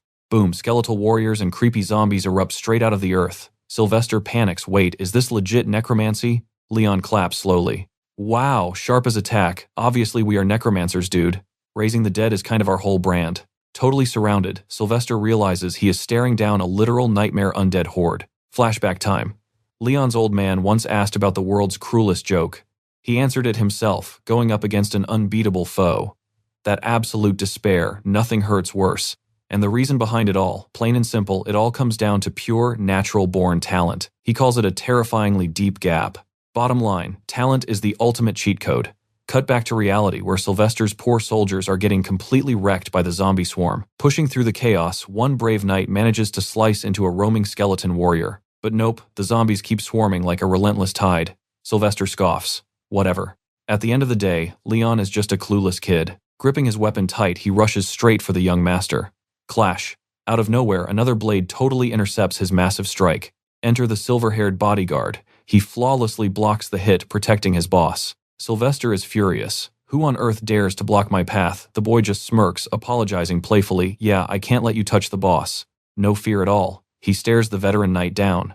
Meanwhile, huge stone golems are literally squashing Sylvester's backup troops like bugs. Seeing his guys getting flattened, Sylvester desperately orders his mage squad to fire. Scrambling, the wizards link up to cast a massive group spell. Magic gathers into one blinding focal point, vibrating with insane power. Bam, the spell drops, vaporizing a bunch of the Walking Dead instantly. Seeing an opening, Sylvester spins around, hyping up his front lines. Screaming the charge, he spurs his horse, diving headfirst into the undead mosh pit. Total absolute mayhem. His elite knights clash violently with the zombie horde, and Leon, just chilling in the back, enjoying the violent show. Slashing his way through the madness, Sylvester refuses to stop. Honestly, he admits to himself he's always been a pretty paranoid guy. Going even further, he confesses he never even loved his siblings. Leon laughs. Like, I care about your tragic family backstory. Meanwhile, his own fingers twitch, leaking some seriously ominous black magic. A pampered brat like you lacks the guts to defeat me, Sylvester yells. Pointing his blade, he demands is silly revenge all you're really after. The villain smirks, swearing Leon is about to die with absolutely nothing but pure regret. Enter a massive creepy book with a literal giant eye right on the cover. Unfazed, Leon just smirks back calmly, pointing out two huge embarrassing flaws in that guy's ridiculous logic. Smacking his hand down on the cover, our main character offers a little lesson. Instantly, that giant eyeball starts twitching and freaking out like absolute crazy. Just holding the thing, pitch-black energy explodes outward, completely wrapping around his entire body. Sylvester's jaw drops. Pure panic mode. But Leon, book in hand, he casually drops a bomb. He doesn't even want revenge. He just thinks Sylvester is completely pathetic. Rewind a few days. Back at camp, the squad is totally focused, huddled around a massive map to hash out this crazy battle plan. Leon is dead serious. Meanwhile, Marbus just casually licking his paw like whatever. Our furry friend admits he's heard dumber ideas, but this is still way too risky. Leon shuts that down fast. Good location or not, this is literally their only play. Playing it safe right now, he argues that would be absolutely ridiculous. The shadowy dude swears total loyalty to the master's vision. But wait, he immediately backtracks, totally confused about why some actual kid is barking orders at them. Nodding along, the silver-haired kid chimes in completely down to follow the boss's master plan. Marbus sighs, realizing he is totally outvoted here, and just rolls with it. Sensing the mood, mustache guy instantly starts yelling orders to mobilize literally every single soldier. Pushing back from the table, Leon smirks. Time to get moving. But hold up. Before heading out, he stops Marbus for a quick chat. Whipping out his mysterious amulet, Leon casually asks what kind of crazy backlash this thing packs. We finally get a totally clear, up-close look at his dad's old keepsake. Marbus just grumbles, calling the kid super annoying before dropping some lore. That tiny trinket, it actually holds an incredibly toxic, massive power way out of his current league. Leon basically says, hey, dad must have left it for a reason, which Marbus totally confirms. Sure, Leon is super strong right now. But the old master drops a harsh truth. His hidden potential is basically an unripe fruit that needs way more time. Standing there quietly, our protagonist just soaks in every single word of this lecture. And here is the real talk. Marbus warns that loyalty doesn't guarantee perfection. He straight up asks Leon why he blindly trusts these guys not to stab his back. Total silence fills the room. Leon stares right back at the old beast, taking a deep breath before finally dropping his grand, unexpected answer. Snap back to reality. That creepy eyeball book is literally practically vibrating with power. Pitch black magic surges directly into his veins. Staring down the enemy with absolute ice in his eyes, he gets ready to unleash his absolute maximum potential. Sylvester scoffs, mocking him, you think I cannot kill you? Big mistake. Leon's response is just a death, glare eyes literally glowing with pure, unadulterated magical rage. The pressure hits him. Sylvester stumbles backward, sweating bullets at this insane flex. Boom. A massive wave of dark aura explodes outward, swallowing the entire squad. Sylvester feels the mana. It is impossibly deep, like standing at the edge of an abyss. His brain is short-circuiting. How the heck does some kid have god-tier mana control? Leon starts chanting, summoning the actual servants of Marbus. Hearing this, Sylvester totally panics, gripping his weapon tight and bracing for whatever nightmare is about to drop. Screaming at the top of his lungs, he charges and ordering everyone to interrupt that spell. Too late, Leon finishes the chant, calling forth his squad. The earth literally starts cracking open and an entire massive army violently tears out of the dirt. Skeletons, undead horrors, absolute monsters. They all lock into combat formation. Jaw on the floor, Sylvester cannot believe this kid's insane summoning capacity. Just like that, the new Nightmare Legion completely links up with Leon's forces. Watching from afar, Marbus just shakes his head at the whole zombie apocalypse scene. He mutters that this kid is just as hopelessly chaotic as his ancestor Wellen. Right on cue, that weird family amulet decides it is finally time to activate. Pure chaos ensues. A massive beast roars, blitzing the enemy lines, while an even bigger monstrosity absolutely demolishes one of Sylvester's poor foot soldiers. We are talking literal half-into destruction with one swipe. Meanwhile, a bunch of creepy guys in dark robes start charging up some kind of massive group spell. Boom, the magic blast connects, launching two unlucky knights completely across the sky. Completely freaking out, Sylvester realizes the horrifying truth. They walked right into a massive trap. Now totally surrounded, he is desperately fighting off this endless swarm of angry zombies. But right in the middle of the carnage, he spots something wrong with Leon. The kid is pouring sweat. The magical recoil is hitting him hard. He suddenly grips his chest tightly, looking like he is about to absolutely collapse from the agony. Yep, he coughs up blood. Using that tear of magic, huge mistake. Seeing his chance, Sylvester yells at him to cancel the spell in exchange for everyone's survival. But Leon shuts that garbage down instantly. Flashback time. We see the rest of that conversation where Marbus practically begs him to rethink this crazy suicide mission. The old mentor begs him to be patient, warning that he simply isn't strong enough yet to play hero. Leon just lets that heavy silence hang in the air for a second. Then he slowly turns, looking his master dead straight in the eye. Marbus side-eyes him, bracing for whatever stubborn argument this kid is about to drop, and Leon drops the coldest line, "Who says you gotta wait for fruit to ripen?" Back to reality. The dust settles, leaving absolutely nothing but a sea of bodies. Sylvester just snaps. He drops to his knees, screaming at the total annihilation of his army, and Leon, cold as ice. He strolls through the carnage casually, stepping over the dead before stopping right in front of the broken lord. Dead silence. Just the two of them, locking eyes, one begging from the dirt, one towering above. Right on cue, the heavens open up. A massive downpour washes over the battlefield. Leon doesn't even blink, just staring down at the pathetic man. Desperate Sylvester chokes out a question. "Isn't revenge what you want?" Leon's face doesn't shift a millimeter. Not his goal. Not even close. Grasping at any hope, Sylvester reaches out a trembling hand. He actually grovels, begging for his pathetic life, swearing he'll stay away from House Marbus forever, promising to take their secrets to his grave. The rain pours. Leon just watches him completely unbothered, then drops the coldest line, "Were we ever close enough to ask for favors?"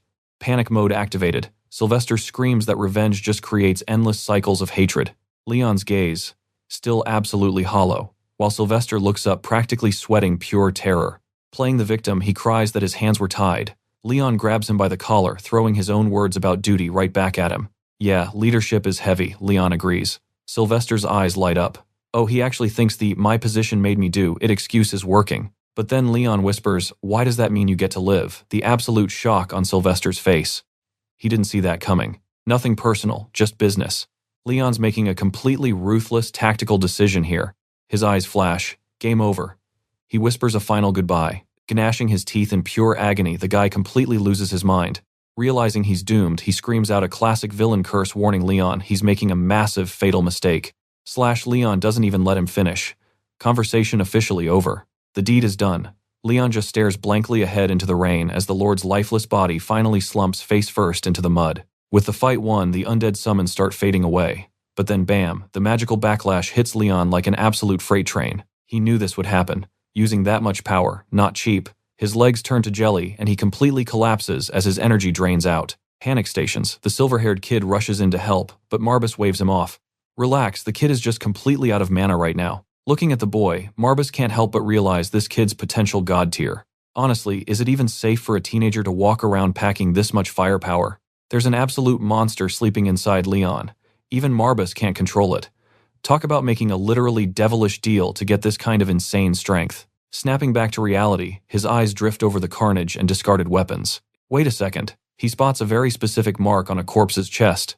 Oh no, the demons are officially sticking their noses into human business now. Time skip. Back at the estate, everyone's nervously watching a deeply unconscious Leon. Finally, our guy blinks awake, and the room instantly erupts. Paulin practically throws a party right there, absolutely thrilled his master is back among the living.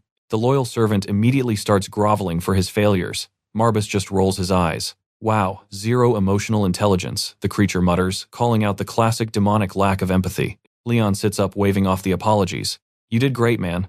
The silver-haired kid quickly drops the good news. House Sylvester is basically in ruins now. Poland is so hyped. Under Leon's leadership, House Marbus is totally making a comeback. But suddenly the mood shifts. Poland starts sweating. There's one tiny little issue left. Leon, perfectly chill, asks what's up. Looking like he'd rather be anywhere else, Poland braces for impact. The bombshell drops. They are completely ridiculously broke.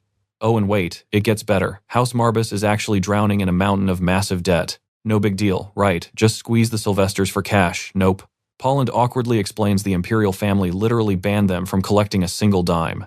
Wait, what? Marbus is confused. Why the heck would the Empire do that? Classic politics. The Empire loves keeping the three major demonic bloodlines completely powerless. Forced poverty to keep them weak. Makes sense. Sighing at the massive headache, Leon finally asks the million-dollar question. How much do we owe? Poland slowly raises 5 fingers. Sweating bullets now, Leon forces a smile. Haha, 50 million gold. That's not too bad, right? Dead silence. Poland looks like he's attending a funeral. Leon's smile twitches. Wait, don't tell me. 500 million. Poland just squeezes his eyes shut, looking absolutely destroyed on the inside. Pure panic sets in. Dude, there's absolutely no way we owe 5 billion gold. Bowing his head, Poland whispers a heartbreaking apology. Yep, he confirms it. 5 billion gold. The absolute despair. Our boy survived an entire war only to get completely destroyed by capitalism. Cut to a new scene. A dark-haired guy shows up looking absolutely dead serious. Sitting tall on his horse, he declares he's finally reached the House Marbos territory. But then a woman strolls up. Long time no see, Master Ritual, she smirks. Enter Carlin. She's the absolute boss of a massive, terrifying loan shark syndicate. He quickly points out his academy already paid off their debt. But she just laughs. Oh, she's definitely not here for his money today. Spotting her muscle, he groans about dealing with his past baggage. She just winks. And that's exactly why you always read the fine print, darling. Losing patience, he snaps that playtime is over. Smirking, she hints they're probably both hunting down the exact same target. Meanwhile, inside, complete chaos. Poulin drops a bombshell. The house owes 5 billion gold. 5 billion. Leon and Poulin just stand there, jaws literally on the floor. Then knock knock. Someone is at the bedroom door. Their heads snap toward the sound like owls. Whispering that he'll handle it, Poulin slowly creeps over to check out the situation. Right then, a massive shiver runs down Leon's spine. Major bad vibes incoming. The silver-haired kid notices his panic and asks what's up. Panicking, Poulin rushes back. We've got unexpected guests, he stammers out. Sweating bullets, Leon asks just how many people crashed their party. Barely holding it together, Poulin stutters that it's just 2, a guy and a lady. Hearing that, Leon's face absolutely drains of all its color. Cut to the drawing room. Ritual sips his tea, politely introducing himself. Then he points to Carlin, the terrifying boss of the lunatic syndicate. Across the table, Leon and his crew are sweating buckets. Playing the cool patriarch, he forces a smile and welcomes them to House Marbos. These two. Just smiling like predators, eyeing their absolute favorite snack. The silver-haired kid whispers if they should run, but his creature companion insists their lord is way tougher than he looks. Carlin gets right to business. She heard about their massive war victory and naturally expects those sweet war spoils to pay off their little debt. Leaning in, Poulin quietly asks how much they actually owe the lunatics. Brace yourselves. 4 billion of that massive debt belongs to her alone. Staring at Carlin, the terrifying reality of this underground boss finally sinks in. Oh, and fun fact, she literally sells broke debtors to dark mages. Catching his terrified look, she grins and skips the pleasantries completely. Gulping hard, Leon desperately asks to confirm their exact current balance. Dropping the smile, she lays out the brutal rules.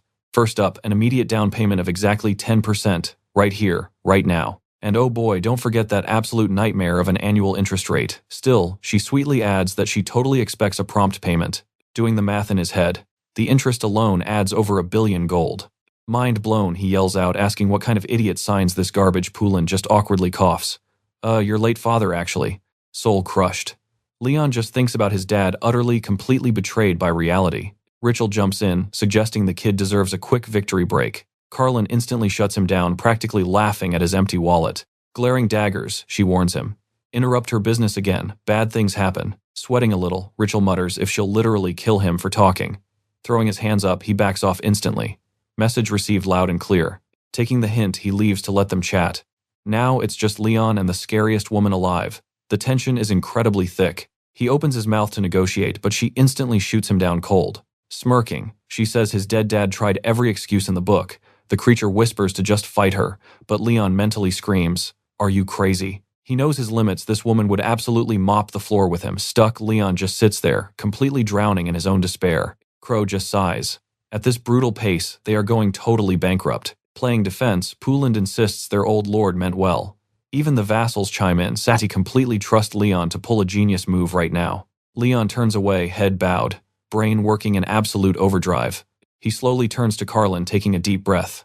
Looking her dead in the eyes, he literally drops down and begs for pure mercy. Wait, what? His crew and even the ruthless Carlin are absolutely stunned. The silver-haired kid just yells his name in sheer disbelief. Meanwhile, back out in the hallway, Richel is taking a casual stroll. A massive grin spreads across his face. Thinking about our young lord, yeah, coming all this way was 100% worth the hassle. Flashback time, we see him chatting with Leon earlier in that exact hallway. Out of nowhere, Leon unleashes this intense dark aura glaring at everyone. Richel was absolutely blown away by his mana, already plotting how to snatch him up. Oh man, this kid would be a total game changer for his academy. Pacing the halls, he racks his brain trying to figure out the perfect bribe. Back to the memory, he reaches out instantly, firing up a high-level spell. Boom, a massive sphere of pure magic wraps right around him. Total focus. He held that pulsing sphere of power perfectly steady right in front of him. Inside, the director is absolutely begging him to never pull a disappearing act like that again. But our guy just completely ignores him. I'll explain later. Classic misdirection, he totally pivots. With a cheeky grin, he asks the real question: exactly how much gold is sitting in that hermit's vault right now? The director absolutely done. Just face palms in pure, unadulterated despair. Back to reality, Carlin acts totally confused about why our young lord is sweating bullets. Then, one flick of her finger and a tiny glowing coin of pure energy pops up. She casually tosses it. Boom. The coin violently detonates, completely shattering his teacup. Dead serious now, she warns him they're way more ruthless than he thinks. Instant reaction, his guard draws his blade, screaming about how she dares threaten his master. Carlin just scoffs. Her anger strictly reserved for cheapskates who dodge their debts. She shoots a lethal glare at the whole squad. Are we clear? And Leon's response, he straight up admits they are completely totally broke, zero cash. Wait, what? She literally asks him to repeat that. So he spells it out: the family vault's absolutely empty, just dust and cobwebs. Brain loading. Carlin just freezes in silence, staring down this absolute joke of a patriarch. Rising to her feet, it suddenly clicks. No wonder he was shaking like a leaf. Time for a live demonstration of what happens to deadbeats. Panic mode activated. Leon just stares in pure terror, unsure how to survive this. Plot twist. Richel literally kicks the door open, screaming at her to back off. He throws himself right in the line of fire, physically blocking her attack. Jaw clenched, feet planted. He stands completely ready for an all-out brawl. Absolutely pissed, she growls that his desperate little stunt makes sense now. She locks eyes with Leon, flashing this ridiculously sinister, threatening smirk. Richel isn't having it. He shouts that this whole mess is just pathetic. Jumping in, he tells her to back off and stop ruining the school's top draft pick. Leon still completely lost. Our boy just watches this insane drama play out. Off to the side, the silver-haired kid's jaw is practically on the floor. Total confusion. But wait, fanboy moment. He suddenly thinks Master Leon orchestrated this entire thing. Meanwhile, Leon casually asks about this mysterious hermit school they keep dropping. Carlin shoots daggers at Richel, ridiculously annoyed that he crashed her party. But he stands his ground, desperately trying to talk her off the ledge. The killing intent drops. Just a bit. She actually pauses, mulling over this deal. Leon watches this weird dynamic, his brain working overtime to find a way out. Stepping up, he tells everyone to chill, he needs to handle this personally. So he drops a bomb. If this hermit school clears his debt, he'll actually join them. He locks eyes with Richel. Is that the actual deal here? Richel just smirks. Yep, that is exactly the deal they are offering. Then Richel brings up that recent turf war against House Sylvester. He points right at Leon, calling him out for obviously using necromancy. Leon tries to play dumb, but Richel laughs, winning that battle normally, absolutely impossible. Taking a casual sip of tea, he reveals Carlin had the exact same theory. She just rolls her eyes, muttering about how tricky mages always are. Not even hiding it, she admits she honestly thought his legendary powers had returned. So Leon connects the dots. Did she only show up expecting him to quickly pay up? No lies told there. She admits she honestly considered that possibility, though she didn't expect the full payout right away. Overhearing this, Marbus realizes, holy crap, the compound interest on that mountain of debt must be absolutely terrifying by now. Let's recap. Leon breaks it down. Richel is desperate to recruit him while Carlin just wants her damn money. But here is the catch. He wants to know exactly how they were so insanely sure. Carlin points out the obvious hiring backup or mercenaries costs serious cash. Leon just bursts out laughing. He never bought into that money wins wars nonsense anyway. Breaking down his logic, Richel admits his very first clue was Marbus's totally unique power. He figured the family's legendary necromancy had finally awakened again. Carlin grins, honestly running into the continent's biggest genius sounded like a solid bonus trip to her. Sweating again, he asks the million-dollar question. Does he seriously still owe all this money? Carlin just gives him the nastiest side-eye, her face deadpan and completely terrifying. Oh hell yes he does. Did he think she played loan shark just for fun? Whipping out a literal gun, she makes it crystal clear payback time is non-negotiable. Aiming right at his head, she teases that she might just reveal her actual motive. Timeout Richel cuts in again, politely requesting 5 minutes alone with his new star recruit. She actually agrees but drops one last threat that debt is her absolute priority. Then she finally turns and swaggers toward the exit. Richel exhales hard talk about dodging a bullet, but Leon isn't lowering his guard. He straight up tells Richel he doesn't trust him any farther than he can throw him. Going for the throat, Leon asks the crazy question, "Are you even human?" Richel just smirks this incredibly dark, unsettling smile. He dodges the question and throws it right back. "I could ask you the exact same thing, young Leon." He points straight at Marbus. "You're siding with a demon, but Marbus." He just smirks, claiming he's simply a mage who can see through disguises. And just like that, boom, he unleashes his raw aura, completely dropping the act. In his true form, he demands to know how Rachel possesses such insane power. Rachel doesn't even blink. He casually reveals his own true form too, complete with a pair of wicked horns and a swishing tail. Fully transformed, he glares at the demon standing right in front of him. Marbus's eyes go wide. Holy crap, he recognizes him as an actual surviving dragon. Leon asks if he's really a dragon, and Marbus nods. The horns and tail are dead giveaways. But Rachel fires back, saying he's super curious about why a demon is tagging along with a human. He admits he isn't exactly sure why, but he's pretty certain it's somehow tied deeply to the first chief. Trying to cool things down, Leon insists Marbus is fighting for humanity. Marbus backs him up. Yeah, he's a demon, but he absolutely doesn't share their twisted goals. Rachel scoffs at that. If that's true, a demon has zero business sticking his nose into human affairs. Time to change the subject. Leon looks Rachel dead in the eye and asks the real question. What exactly does he have to do if he joins this school? Rachel sighs. He explains that their faction is at its absolute core completely reclusive. They love staying hidden. The master plan, Leon will take on commissions to slowly build his reputation. But Marbus isn't buying the PR speech and demands the real truth. Rachel actually looks surprised. Gotta hand it to them, they caught on to the shady situation way faster than he expected. Staring right at Leon, he lays down the absolute rule: do not join any rival schools. His eyes literally glow as he spells out their true terms. Marbus connects the dots. You're just trying to stop the other factions from gaining power, aren't you? Rachel chuckles. Yeah, that's part of it, but definitely not the main goal. He slams a mysterious red object onto the table, ready to spill the tea. Here's the massive plot twist. One of the other two schools is literally worshipping demons. Marbus immediately realizes the bad guys are finally making their move. Super annoyed, Marbus kicks himself for not waking up earlier. He aggressively demands to know exactly what these cultists are trying to achieve. Silence fills the room. Rachel looks at them grimly before dropping the ultimate bombshell. Their master plan, resurrecting the Demon King Baal himself. Cue the epic flashback. We're thrown straight into the brutal, blood-soaked history of the massive anti-demon war. Right in the middle of absolute chaos, the legendary human King Solomon is pushed to the brink. Gripping his weapon tight, he gears up for one final desperate strike. He channels every single drop of his power, unleashing an absolutely devastating wave of energy. Meanwhile, we see a massive demon chained up and completely mind-controlled. Then, a terrifying army of skeletal demons.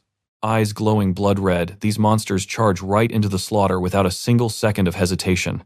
Off to the side, one of the high-ranking demons casually summons an ancient, incredibly overpowered magical grimoire. Hoisting the book high, he uses it to pull nightmarish creatures straight onto the battlefield. He flips it open, getting ready to unleash absolute hell. Suddenly, waves of demons are just wiped out, dropping lifeless to the ground.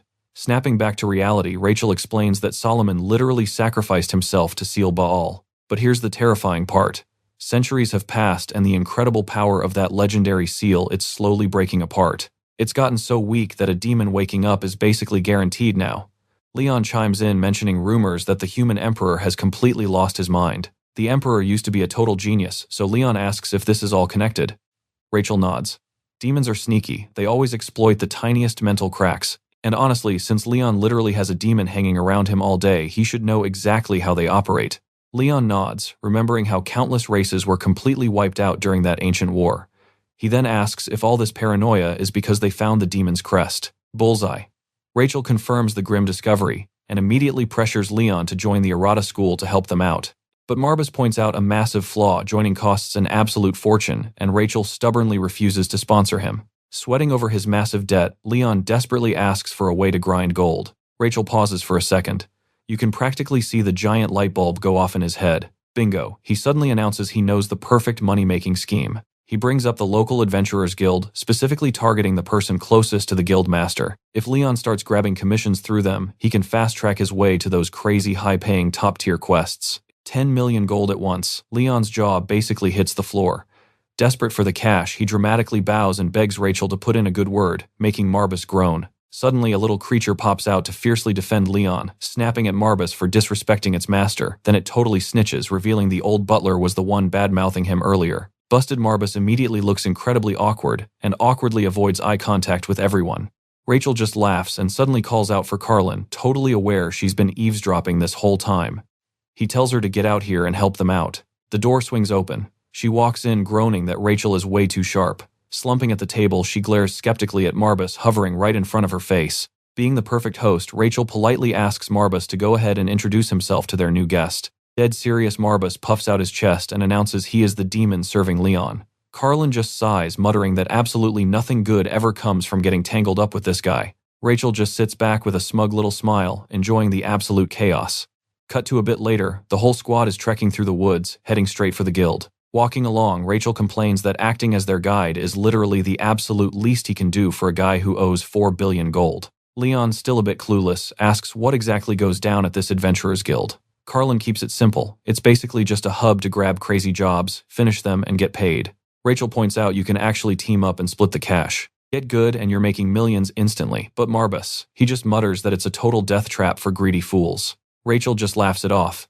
Hey, it's not all doom and gloom. Score big and boom, you could become a legit knight or mage.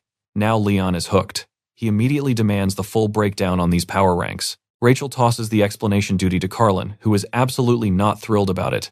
Sighing, she breaks down the 5 basic mercenary tiers. The math is simple here. The stronger you get, the higher tier the paying jobs become. Connecting the dots, our boy asks the obvious. So, black rank is the ultimate goal, right? Sure, Rachel nods, but it's so crazy impossible she skipped it entirely. Like there are literally less than 10 black ranks alive right now. Finally, hitting the city streets, our squad marches toward their target. The entrance, absolutely massive, screaming, classic medieval fantasy architecture from top to bottom. Stopping right in the main square, they just take in the absolute chaos of city life. Carlin instantly drops a reality check. Imperial law hates letting underage kids play adventurer. Rachel tells her to stop ruining the vibe. They casually stroll up to a wooden sign pointing straight to the local tavern. Pushing the doors open, Leon wants to skip straight to the test, but looking around, his jaw drops. What is this place exactly? Walking into absolute chaos, he asks, wait, this is the Adventurers Guild. With Marbus chilling on his shoulder, he scans the insanely crowded room. Off in the corner, a white-haired woman spots our squad walking in. She smirks, muttering that some seriously loud rookies just showed up. Leaning back in her chair, she casually keeps her eyes glued to the newcomers. Gripping her drink, she shoots them a look that absolutely screams danger. The whole place is packed with loud, laughing mercenaries. Over in the corner, a couple of guys are just throwing back drinks and joking around. Meanwhile, Carlin quietly scans the room. Suddenly, dead silence hits those 2 guys. They stare at the door, completely shocked. Wait, is that the legendary Carlin standing right there? They spot Leon comparing his vibe to a completely feral street cat.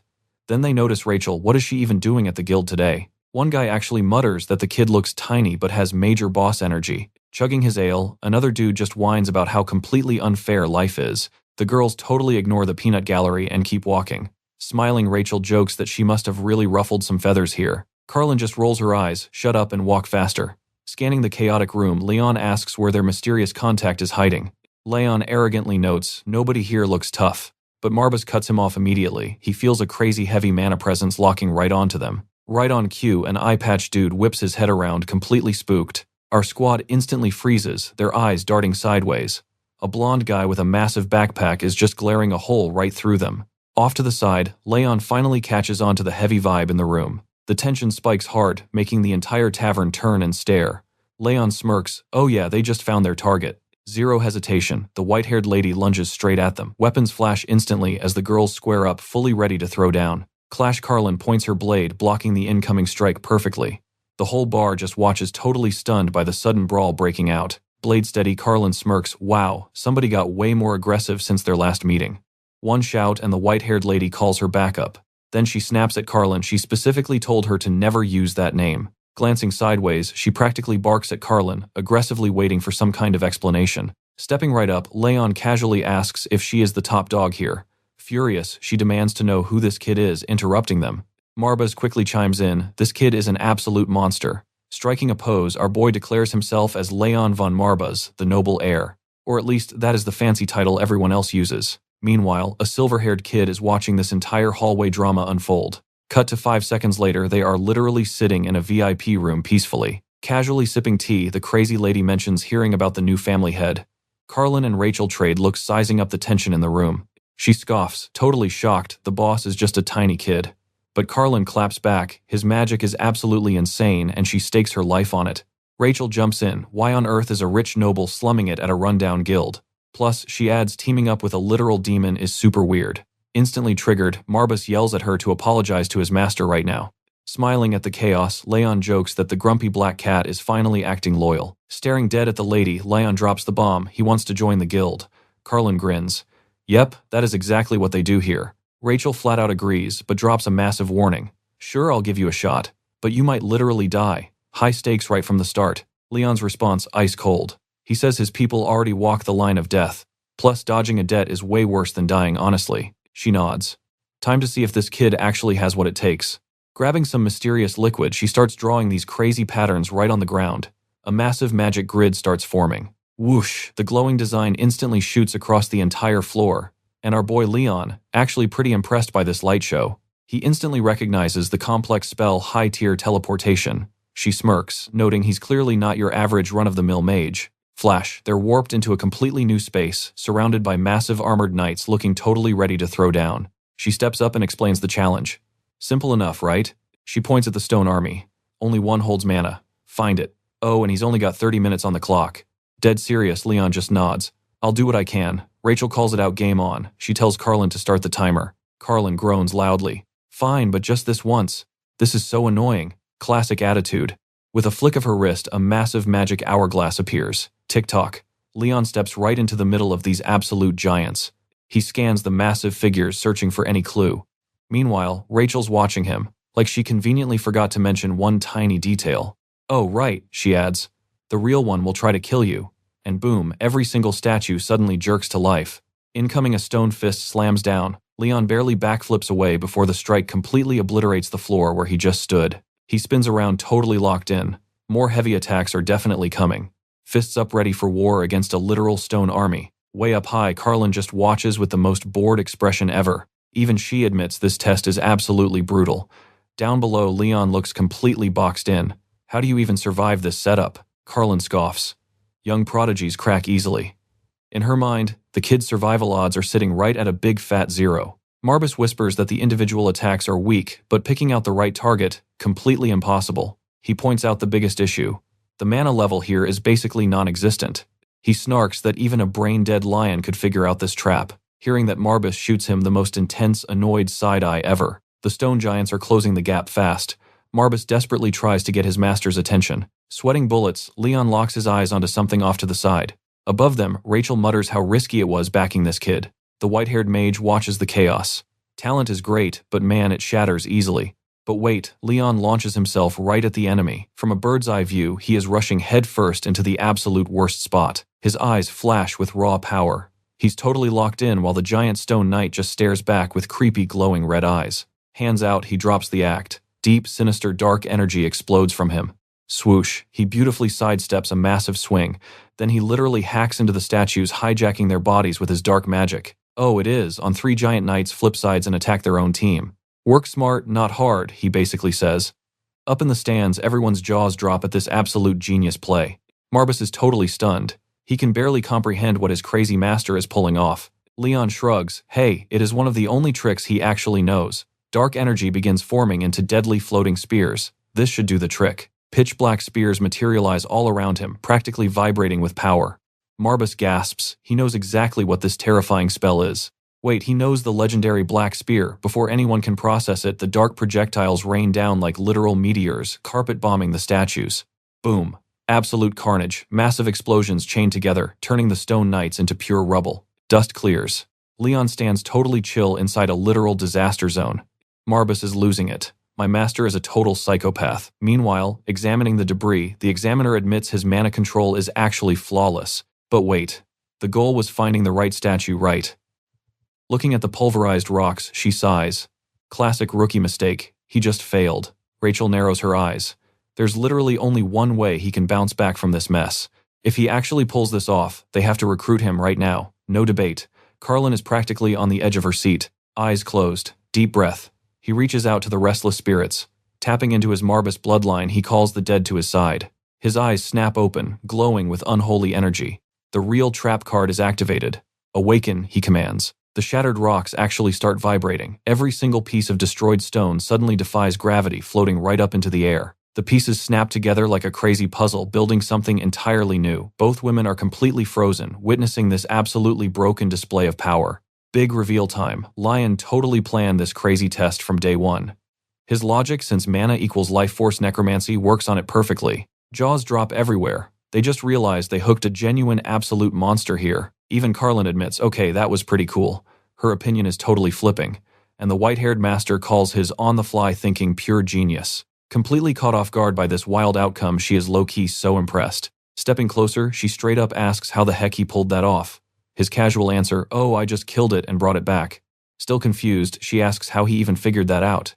Simple, he drops the mic. Golems aren't just magical tools, they are living creatures. Tapping the giant rock, he proves it holds the mana. Then he points right at his newly undead pet to show off his handiwork. Glancing at the hourglass, plenty of sand left, he smirks. So did I pass or what? She actually calls him absolutely incredible. His response, just smoothly accepting the compliment like a total boss. Boom, he passed. She promises him a shiny silver guild emblem right there. Rachel just shakes her head. This whole trip is one wild ride. Meanwhile, our blonde hype man nudges Marbus. See that? Our boss is completely amazing. Bursting with pride, Marbus literally jumps on his head while the poor guy cries about feeling useless. Standing by the golem, Lion quietly watches everything. Flashback time. We see a literal ghost floating around. Then our silver-haired lore drop guy steps in to explain how golems actually work. Basically, he says they are just walking, talking, magical science projects. But get this, some core monsters actually spawn naturally in the wild. Smiling proudly, he points out how Lion sniffed out the exact difference perfectly. He is totally cheering right now, flexing his young master's massive brain power. The guildmaster admits this was definitely a first for her. Throwing in the towel, she calls him strong, and Lion just politely drops a thanks. Straight to business, he asks the real question. How much cash does silver get me? Rachel shrugs, it varies, but maybe around 3 million easily. Buzzkill Carlin chimes in though, want to clear that insane debt, you need gold, buddy. Reality check hits Lion hard, and yeah, he gets the struggle. Rachel adds some cool context here. Handing out a silver rank right away, the guildmaster hasn't done that in forever. Eyes closed, looking totally mysterious, she drops the schedule. First official mission, starts tomorrow. Playing the good junior, Lion bows deeply to thank her. Then snap, with just her fingers, she cancels the whole spatial teleportation magic instantly. The air literally freezes, wiping away all the test summons like absolutely nothing happened. Boom. Back in the original office, everyone just blinks at the shift. Those scary knight statues, back to being totally harmless, boring decorations. Lion is honestly shook. A single hand gesture reset the entire room. He realizes her mana control is honestly on another freakish level. Rachel taps Lion's shoulder. Time for us to bounce right. Now completely alone, the boss lady sinks into her chair, rewinding the crazy exam. Looking deep in thought, she puts the puzzle pieces together. She remembers Lion standing there, totally boxed in by lances, looking ready to strike. She was dead certain he would just lose right there. But nope, he pulled a wild card. Seriously, spotting the real golem shouldn't have been hard for a guy like him. So why wait? Why drag it out until the very end? Then it hits her. The whole struggle, a complete act to hide his true strength. Standing up abruptly, she makes a massive choice. The Marbus family just hatched a total monster, sure, but that is not even what gives her the creeps right now. Cut to the outside, a giant full moon slicing through thick dark clouds. Cinematic transition. The real problem, his eyes. Dead cold, completely empty of normal human emotion. Staring at that moon, she wonders what the heck is inside his head. Fast forward to the next day, everyone is chilling around the massive meeting table. Tossing him a sealed scroll, she officially drops his first quest. Lion catches the paper tube and unrolls it to see what is up. Scanning the text, the target location is Salici City. But wait, he blinks twice. Are we seriously investigating the actual Pope for straight-up corruption? The Master nods, deadpan. Yep, breaking down exactly how messy things are up in the capital.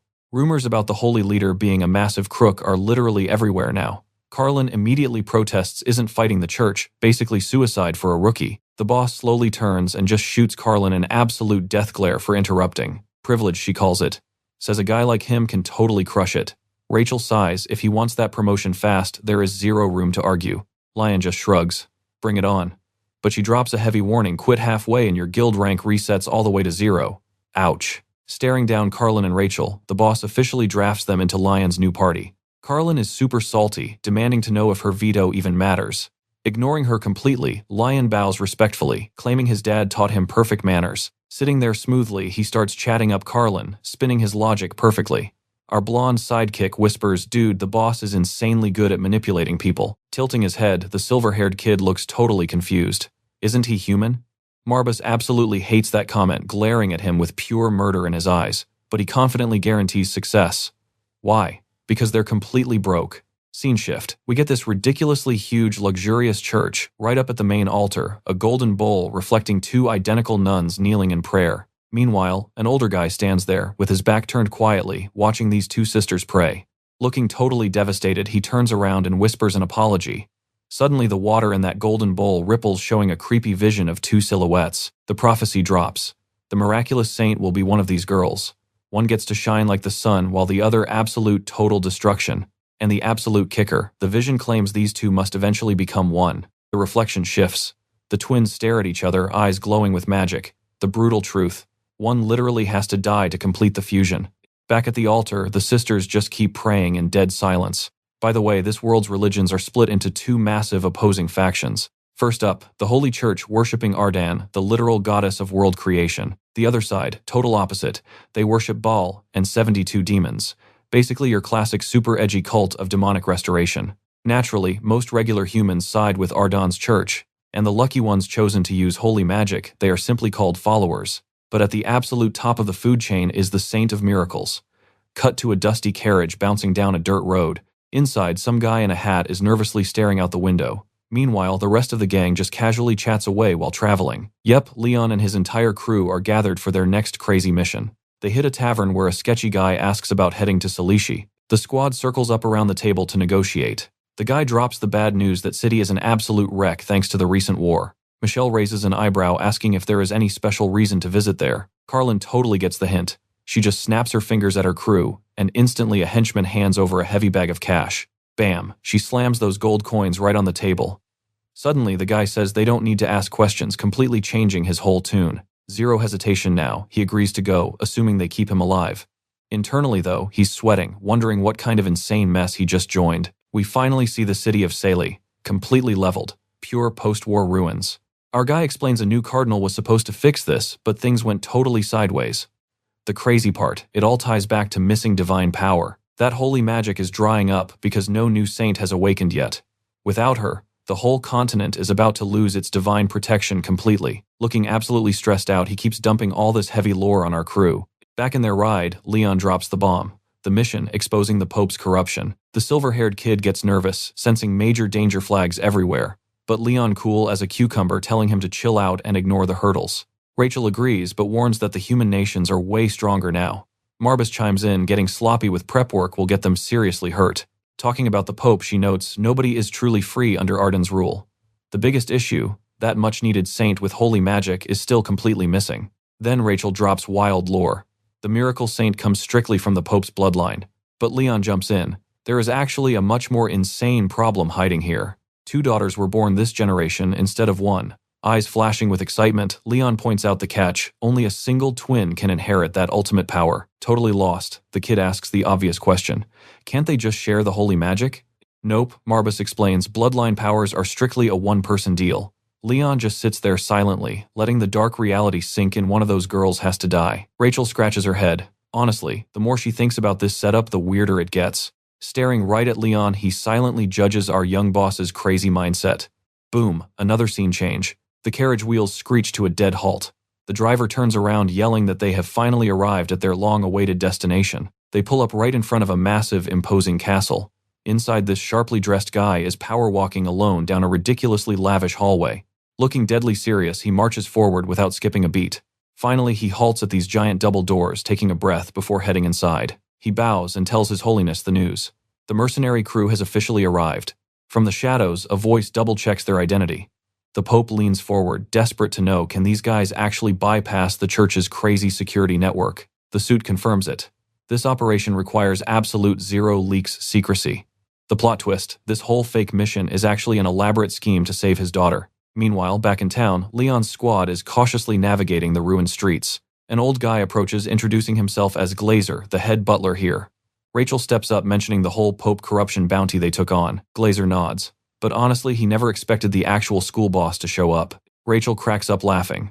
She tells him he's got it twisted, she isn't doing the heavy lifting.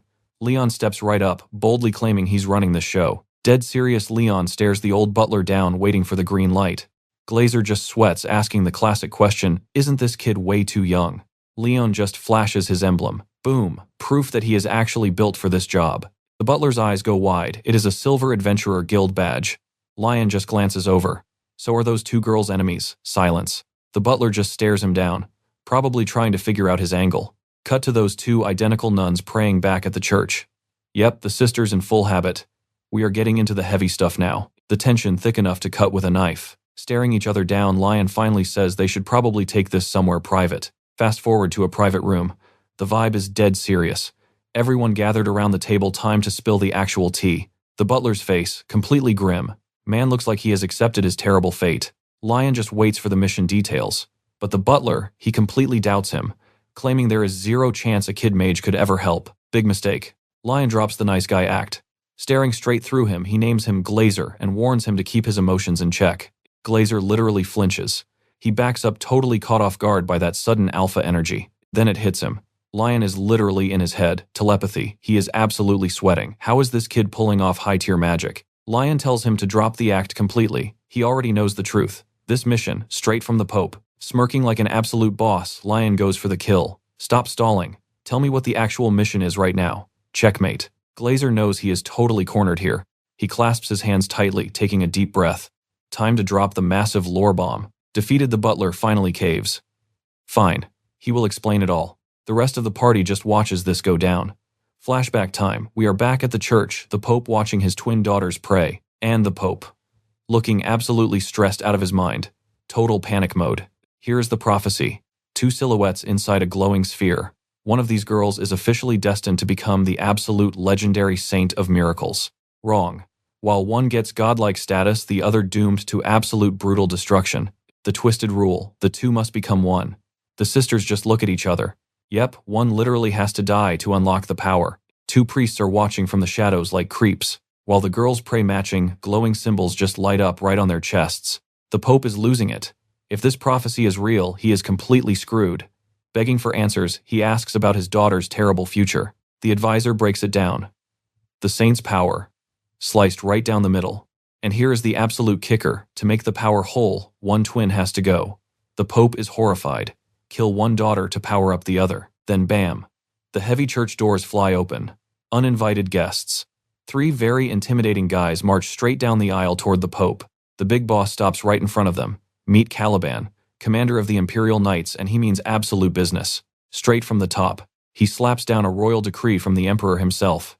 Caliban unrolls the scroll and reads the brutal verdict. Quote, "There cannot be two sons under the same sky. Oh, this is bad. When they grow up, one gets the saint title, the other getting sacrificed to finish the power-up. And the method is insanely cruel. Burned at the stake. Literally. The Pope absolutely snaps, screaming at them. Are they seriously ordering a father to burn his own kid alive? Caliban just smiles.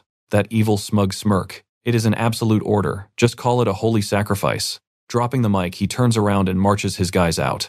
The Pope frozen in pure terror. He cannot even process this absolute nightmare. Collapsing at the altar, he questions everything. Why would the heavens just abandon him? Begging the statue, he curses this absolutely impossible trial. He looks up at the goddess, screaming inside. Why destroy his family? He absolutely breaks down crying, totally crushed by the sheer grief. And the twin girls' eyes squeezed shut. Tears falling. They heard absolutely everything. Snap back to the present. The tavern crew is going over this insane backstory. Lion is completely quiet, just analyzing every single detail. Michelle breaks it all down perfectly. No saint for decades, and now a royal twin situation where the holy magic is literally split in half. Glazer nods. That is exactly what the dark prophecy actually meant. But here is the plot twist. Glazer went completely rogue to save both girls. Lion is stunned. This dude is actively rebelling against the entire empire. Fists clenched tight. The butler is risking it all. But Lion, he needs to hear from the actual girls involved, not just Glazer. Calling a quick timeout, Lion steps away. He really needs to talk to the targets directly. Private room, just him and the two nuns. He walks right up to the twin sisters who are sitting there looking totally defeated. He drops to one knee, looks them dead in the eye. No sugarcoating it, he asks if they are actually okay with this madness. Straight up. Are you really fine with burning to death? Marba immediately yells at him for being blunt, but hey, efficiency is key here. Then one twin finally speaks up. In the absolute worst case, she calmly accepts that one must die. Meanwhile, just outside the door, the rest of the crew is totally eavesdropping. Inside, our guy just stares at the two of them repeating the question and waiting for an actual answer. Their response, crickets. The two of them just freeze up, looking absolutely terrified like a pair of deer in headlights. She finally speaks up. Sure, people threw that title around, but they never actually bought into the hype. Cut to a flashback and it's pure chaos. An entire army of demons swarming the skies over a burning city. Absolute panic everywhere. People are scrambling, running for their lives as the demonic airstrike completely levels the place. Up on a balcony, we've got the Pope having a total meltdown. He's whining that the Saint of Miracles just ghosted him. Looking at the flaming ruins, he complains, what do we do without the light now? A loyal knight instantly jumps in front of him. Sir, we need to move now. Danger levels, absolutely off the charts. But this guy, he's completely lost it. Screaming his lungs out, cursing the demons to hell and back. His eye literally glows with raw fury as he swears he'll make them pay. Standing against a backdrop of raging fire, he stares down the entire army. He accuses them of basically spitting in the face of the divine will. Epic, honestly. Flash forward to a much quieter moment. A father sitting right by his daughter's bed. She gives this gentle smile, whispering how relieved she is that things finally worked out. She's super hopeful, saying her little girl is next in line to be the new saint. But he hits her with a reality check. That kind of holy title, it comes with a massive, crushing weight. He stays close, admitting the harsh truth. That burden, that is exactly what keeps him up at night. He knows the deal. She won't just be worshipped, she'll be used. A literal tool for the masses. The woman softly grabs his hand, trying to ground him before he spirals completely. He squeezes back, holding on for dear life. Seeing his panic, she promises that their child is going to be incredibly tough. She swears she'll be there to raise her right. With the sweetest smile, she asks him to name their baby Sky. Why? Because she wants her to bring a little piece of heaven into this world. Wait, hold up. The guy looks utterly terrified by that suggestion. Pure panic sets in. And here is the plot twist. The girl telling the story reveals she never actually heard her mother say those words. Turns out her mother spent every last drop of her life force just bringing the two sisters into the world. Yep, she didn't make it. The sister practically shrugs off the trauma, saying her life started as a total tragedy, so obviously it's going to end like one too. Classic dark fantasy logic. Hidden behind a mask, she drops the harsh truth. Fate is locked in. Nothing is changing for them, and tragedy is the only thing left on the menu. Alright, snapping back to reality, the two sisters are still nervously staring holes into Leon's face. The whole squad is huddled around the table waiting for the final call. Suddenly, one sister steps up. She's made her choice, she's volunteering as the sacrifice. Just like that. But the other sister is immediately like, nope, absolutely not. She argues that since she was born first, she should be the one to bite the dust. Leon, he's just watching this morbid tug-of-war in total silence. The older sister keeps pushing, claiming she is quote-unquote defective and completely disposable. Tears are flowing now. The younger one begs her to stop talking like that. Meanwhile, Leon is internally sweating. They definitely didn't cover sacrificial sibling rivalry in his training. Our main character awkwardly asks if it even matters if they both die. Thankfully, Marbus chimes in with the real priorities: save both of them or kiss that paycheck goodbye. Leon actually cracks a smile. Good old Marbus, always keeping his eyes on the prize. The money is definitely the most important part here. So new plan, find a loophole to save them both. The sisters agree but drop one major rule: do whatever it takes, just leave their innocent dad out of this mess. Time to get the details straight. Leon asks the million-dollar question: when exactly is this crazy sacrifice supposed to happen? Oh, just a totally chill deadline of 2 days. She adds that if they can't cook up a miracle by then, she's throwing herself on the altar. The younger sister absolutely loses it. She screams her name, completely horrified by the thought of losing her. 2 days. Not a lot of time. Leon realizes they need to fix the root of the problem right now. Rachel steps up, suggesting they investigate this holy mark given to the saint. Leon's like, cool, let's see it. But then things get incredibly awkward when he realizes exactly where this magical mark is located. One of the sisters asks the rest of the peanut gallery to step out. Leon stays. Carlin just closes her eyes, muttering that a magical mark is just a mark regardless of where it is. She violently shoves Rachel out the door, making sure he doesn't get a front row seat to the upcoming reveal. Comedy gold right there. With the audience kicked out, the door slams shut for some actual privacy. Only Carlin stays behind, crossing her arms and watching this whole awkward ordeal go down. The sisters share a tense look before finally giving the nod. Turning their backs, they very carefully start pulling their clothes down. Taking a deep breath, they turn back around, finally putting everything on display for the big inspection. And there it is. Right on their chests, a glowing golden cup-shaped mark. Leon takes one look and groans. This thing completely impossible to extract or transfer using standard magic. Marbus narrows his eyes. He's been around the block, and according to him, there is literally only one brutal way to solve this. The comedic vibe vanishes. Leon stares dead ahead, confirming the worst one of these girls actually has to die. Marbus just sighs. Prophecies and fate, absolutely ruthless. It's basically a system designed to ruin lives. But then Marbus stops. He takes a good look at our main guy, realizing Leon is making an expression he has never ever seen before. Leaning over the table, Marbus peers closely. Uh-oh, is the boss actually pissed? Meanwhile, cut to the city square, and the execution stage is already being set. Taking his VIP seat, the prince smirks. The main event, it's officially kicking off. He hypes it up, declaring that the true saint of miracles is about to be born. But his knight drops a harsh truth bomb, basically pointing out they're just burning a woman at the stake like a witch. Across the square, some shady guy in a hood is grumbling about the wait time.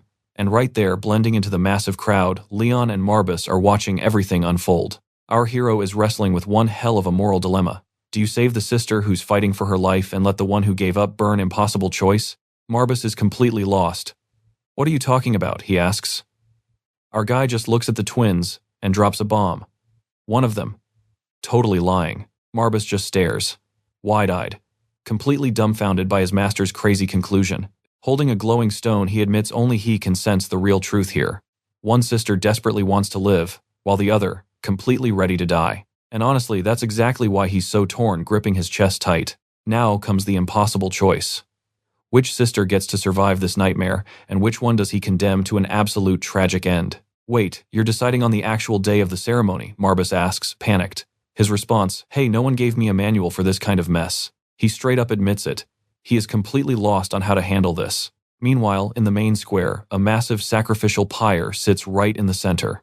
The prince watches from behind, just waiting for the horror show to start. Slowly, he turns around, making his dramatic walk right into the spotlight. Smirking at the crowd, he introduces himself as Louis von Arheim. He claims the emperor sent him personally to witness the so-called birth of a saint. The crowd goes absolutely wild, cheering and screaming like it's a festival. He eats up the attention with a smug grin. But if you look closely, half these citizens just look terrified and seriously confused. He hypes it up, warning that total darkness will fall first, but hey, don't worry, it'll pass, and their glorious saint will finally arrive. The catch, they have to burn the witch they call the Nameless One. His lackeys exchange a glance, totally on board with this twisted plan. And get this, the exact same rule applies to their miracle saint. The knight steps up, claiming the twins' birth was some demonic scheme, then drops the hammer. The emperor demands a public sacrifice right here.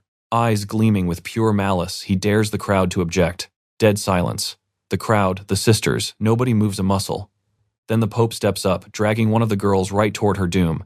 And this prince, absolute trash. He actually smiles and says burning her is a waste of a perfectly good, beautiful concubine. Just gross. The Pope hears this and clenches his fists, absolutely shaking with rage. An advisor has to grab his shoulder just to hold him back.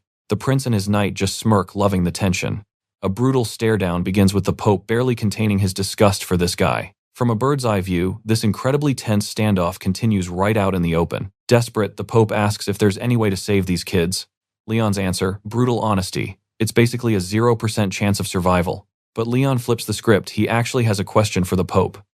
His butler chimes in, wondering what his master is plotting now. Gazing off to the side, completely calm, Leon turns back to face the Pope. Time to ask the million-dollar question. Meanwhile, in a dark room, the two sisters walk toward the exit.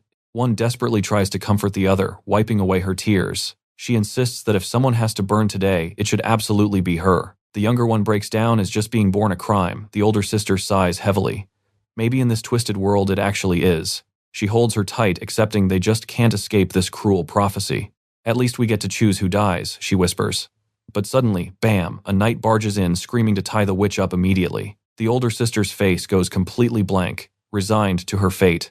Without blinking, she steps up and volunteers herself for the flames. The younger sister completely falls apart, crying. Choking on her words, she just apologizes mentally over and over. The guilt, eating her alive, knowing she completely lied about what she truly wanted. Deep down, she's secretly relieved her sister is taking her place. But wait, Flash Leon suddenly casts a spell, instantly knocking one of them out. The other sister freezes in pure shock before thud. She drops right to the floor, too, completely unconscious next to her twin. Leon just stands there, eyes sharp, completely focused on the aftermath. Marbus nervously asks, "Is this really the best move?" Leon stares at the unconscious girls. "It is," he mutters, "though it sure doesn't feel right." Cut back to the main square. One sister is now bound tightly to the stake.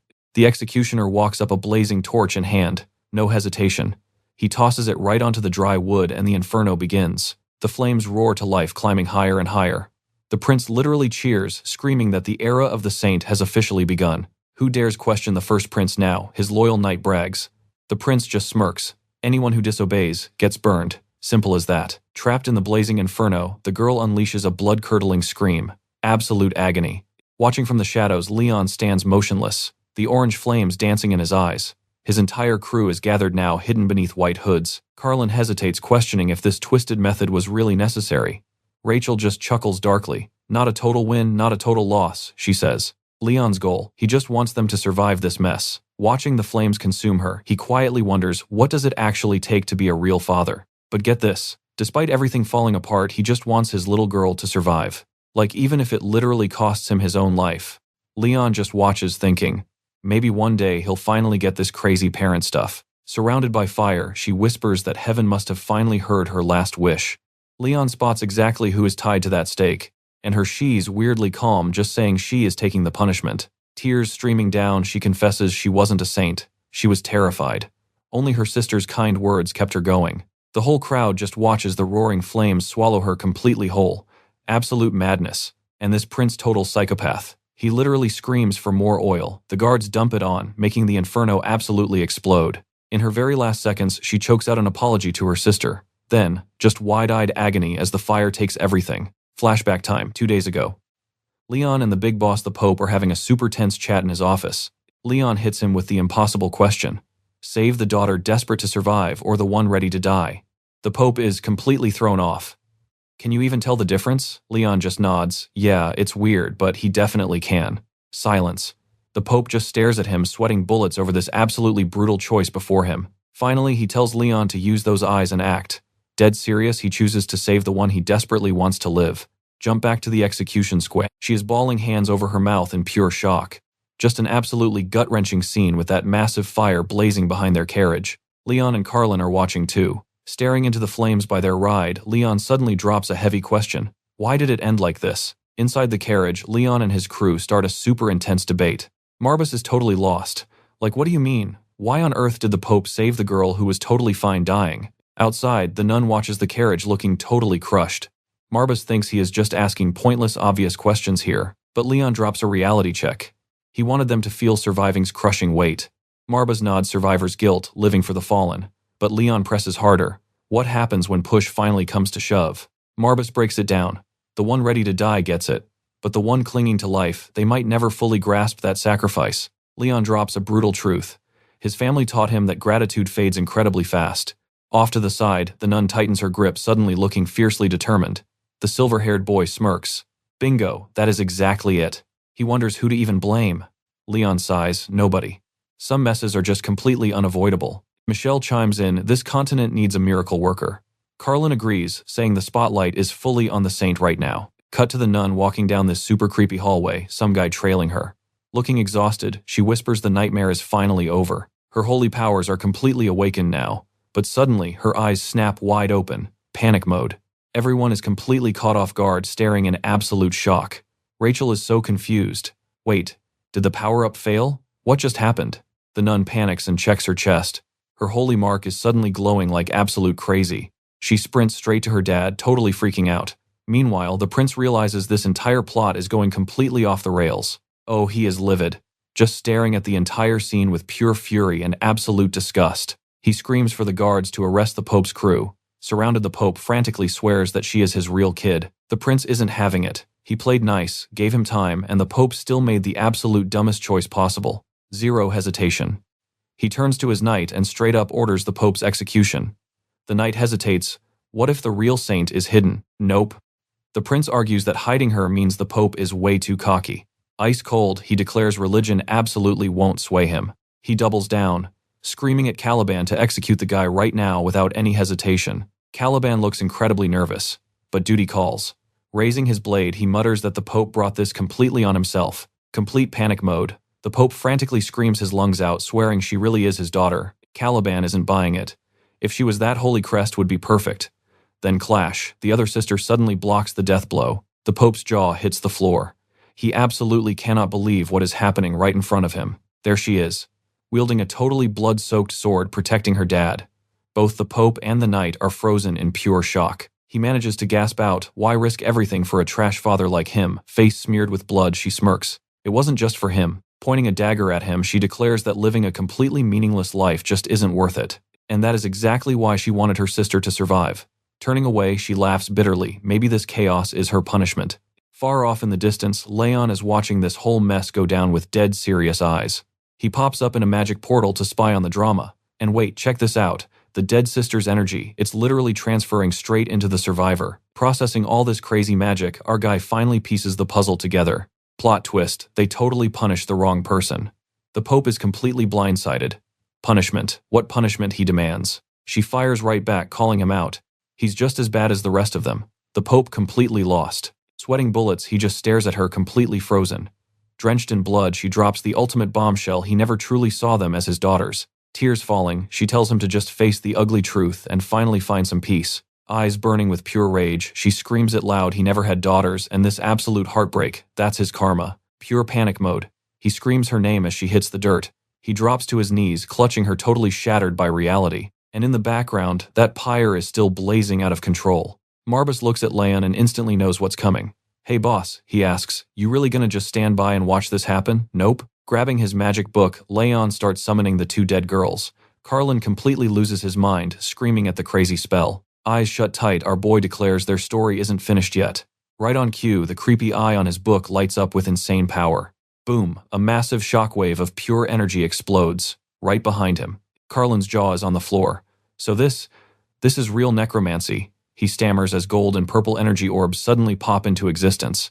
Those glowing orbs, they start zipping wildly around the carriage. He asks one simple question, "Do you want to live?" The orbs immediately morph, shifting right back into the two sisters. "Want to keep going even as undead? I'm your guy."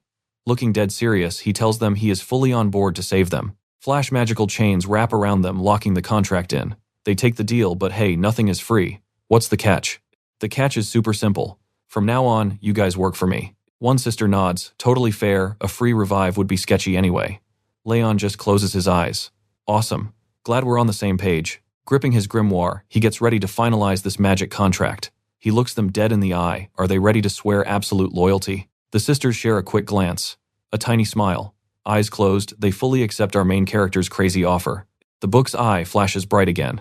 Boom. The deal is officially locked in. Contract secured. A crazy wave of purple energy completely wraps around Leon.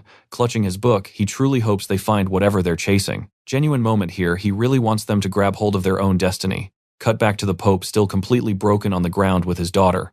Outside, the prince and knight are busy staring down the survivor. The knight tenses up, he just felt a massive spike of magic. Is there a hidden third party crashing this party? Meanwhile, Leon is strolling down a hallway, casually holding his creepy book. Face totally serious, our guy is already plotting his next move. But Marbus is absolutely fuming, yelling at him for using subjugation without asking first. Leon just shrugs. "Hey, I saved their lives. I deserve to get paid." Carlin just sighs. This guy is unbelievable on so many levels. Marbus groans, explaining that making basic zombie grunts takes a specific method. It's all about precise, magical control to keep them in check. So Leon fires back. "How exactly do you tame undead that still have brains and free will?" "The secret, you gotta talk to the ghost. You find souls with massive regrets, fix their unfinished business, and boom, they lend you their power. That's the true meaning of subjugation. Leon nods, finally getting it. It's basically supernatural therapy for the dead. Exactly, Marbus nods. Bigger regrets equal way bigger power boosts. Simple math. But he drops a hard warning. Real necromancers never just use the dead. Leon locks eyes with him. Message completely received. Flash forward to right now, acting as the true heir, he calls them out loud. Heaven Helen. Time to answer the call of your necromancer. Right on cue, those two familiar glowing orbs pop straight up in the carriage. Then something wild happens. The orbs smash together, flashing blindingly bright. When the smoke clears, only one girl is left standing there. Leon and Marbus just watch, totally tracking with this bizarre magical fusion. Marbus chuckles, turns out they were literally fated to share one body from day one. Michelle and Carlin nod along, oddly accepting this crazy anime logic. The silver-haired kid shivers, saying the vibe just got super weird. Leon scratches his head. So, which sister am I talking to right now? She just smiles softly, eyes closed, while a glowing mark stamps onto her forehead. Right now, she teases. I'm Heaven, the holy nun. Can you guys tag out whenever Leon asks? She just winks. Totally can. But hold on, she warns him her new undead body has a tiny glitch. And just like that, the vibe turns pitch black. Her eyes snap open, and boom, total personality flip. She immediately groans, asking if she seriously has to serve such an uptight boss. Rachel spots the shift instantly. Yep, Helen's twisted alter ego just made an entrance. With a quick flick of her hand, she tells Rachel to zip it. Leon just sighs and asks the million-dollar question, what are these twins even good for? He flat out threatens to scrap them if they're useless. Sweating bullets, she forces a smile, pointing out how easily he drops terrifying threats. But she quickly purrs that they can do absolutely anything to keep their master happy. Sliding up to him, she drops a hand on his shoulder, locking eyes. She pulls him ridiculously close into a hug, totally shocking everyone in the room. Smirking right in his face, she leans in dangerously close. Whispering, she asks if he'd be down for something like this. Cut to a blue, gray, and white flag hanging on the wall. The guildmaster confirms the job is finished, but man, she looks incredibly stressed. Catching her expression, Leon casually admits he totally didn't expect things to wrap up like this. Carlin points out the Pope signed off, so it's payday. Massaging her temples, she lets out a massive sigh, absolutely drained by this whole mess. Rachel sighs. Our guy is unbelievable in several different ways. I mean, reviving the guy's daughter as an undead right in front of him, savage. She quickly snaps his attention back, fiercely swearing her loyalty. Totally flustered, he awkwardly avoids her gaze, dodging that whole messy confrontation altogether. Marbus groans about her terrible attitude, but Leon just shrugs it off. Meanwhile, the silver-haired kid mutters that being alive is great, probably. Boom, the guildmaster officially hands over the silver emblem ranking. She promises to wire the cash, but Leon pushes, is that really it? She promises to hit him up the second a fresh bounty drops on her desk. Carlin tells him to chill, she's practically a vault. Flashing a grin, she adds that as long as the money flows, everybody stays happy. Michelle totally rolls her eyes at the fake sweetness. Cocking her gun, she casually levels a threat that leaves him shaking in his boots. Breaking the tension, Marbus claps his hands. Time for this crazy crew to roll out. He figures they better test drive the twins' new powers. Carlin then nudges Penelia, begging for just a tiny bit more mission backup. Groaning, she caves, mixing some weird liquid into a bowl. Meanwhile, hard cut to the palace, a knight stomps up the throne room stairs. He reports the Pope is absolutely losing his mind, starving himself to death. The prince smirks, noting the trauma of losing his girls hit hard. Lounging right beside the emperor, he watches the whole pathetic situation with absolute disgust. The emperor is furious about this humiliation. They literally just lost their ultimate prize, the holy saint. He angrily questions when the next divine prophecy will drop. Pleading for mercy, the knight swears to lay down his life for the empire. The prince coldly tells him not to screw up again, then pivots. Did they track down that rogue dark mage yet? Sweating, the knight admits they completely lost his trail. Worse, the candidate's souls literally vanished into thin air halfway through. He stammers that absolutely zero known mages possess that kind of insane magical precision. Glancing away, the prince's eyes narrow. A necromancer, maybe. Back in the woods, our chaotic party huddles up to plan their next move. The guildmaster faces Leon, totally pumped for the next phase. She wants to know what crazy skills his new undead unlocked upon revival. He promises a live demonstration, casually asking her to summon an opponent for target practice. Getting serious, he requests a solid mid-tier monster. Time to test drive the older sister's combat specs first. Eyes shut tight, she unleashes this massive wave of golden aura. When her eyelids flutter open, pure blinding energy surrounds her entirely. She actually apologizes for her twin's terrible manners earlier. Clasping her hands with a sweet smile, she announces she's ready to brawl. With a simple hand wave, the guildmaster drops the enemies. Boom, 4 massive forest trolls burst from the dirt, roaring for blood. Rachel takes one look at those ugly brutes and instantly recognizes the monster class. He warns that troll regeneration is going to make this super annoying, but Carlin shrugs. The boss has already proved his insane worth anyway. Meanwhile, the silver-haired kid nods, putting total blind faith in their leader. Leon eyes her closely, questioning if she can handle this mess. Without missing a beat, she sprints headfirst right at the raging trolls. Flipping his book open, Leon magically spawns her a weapon.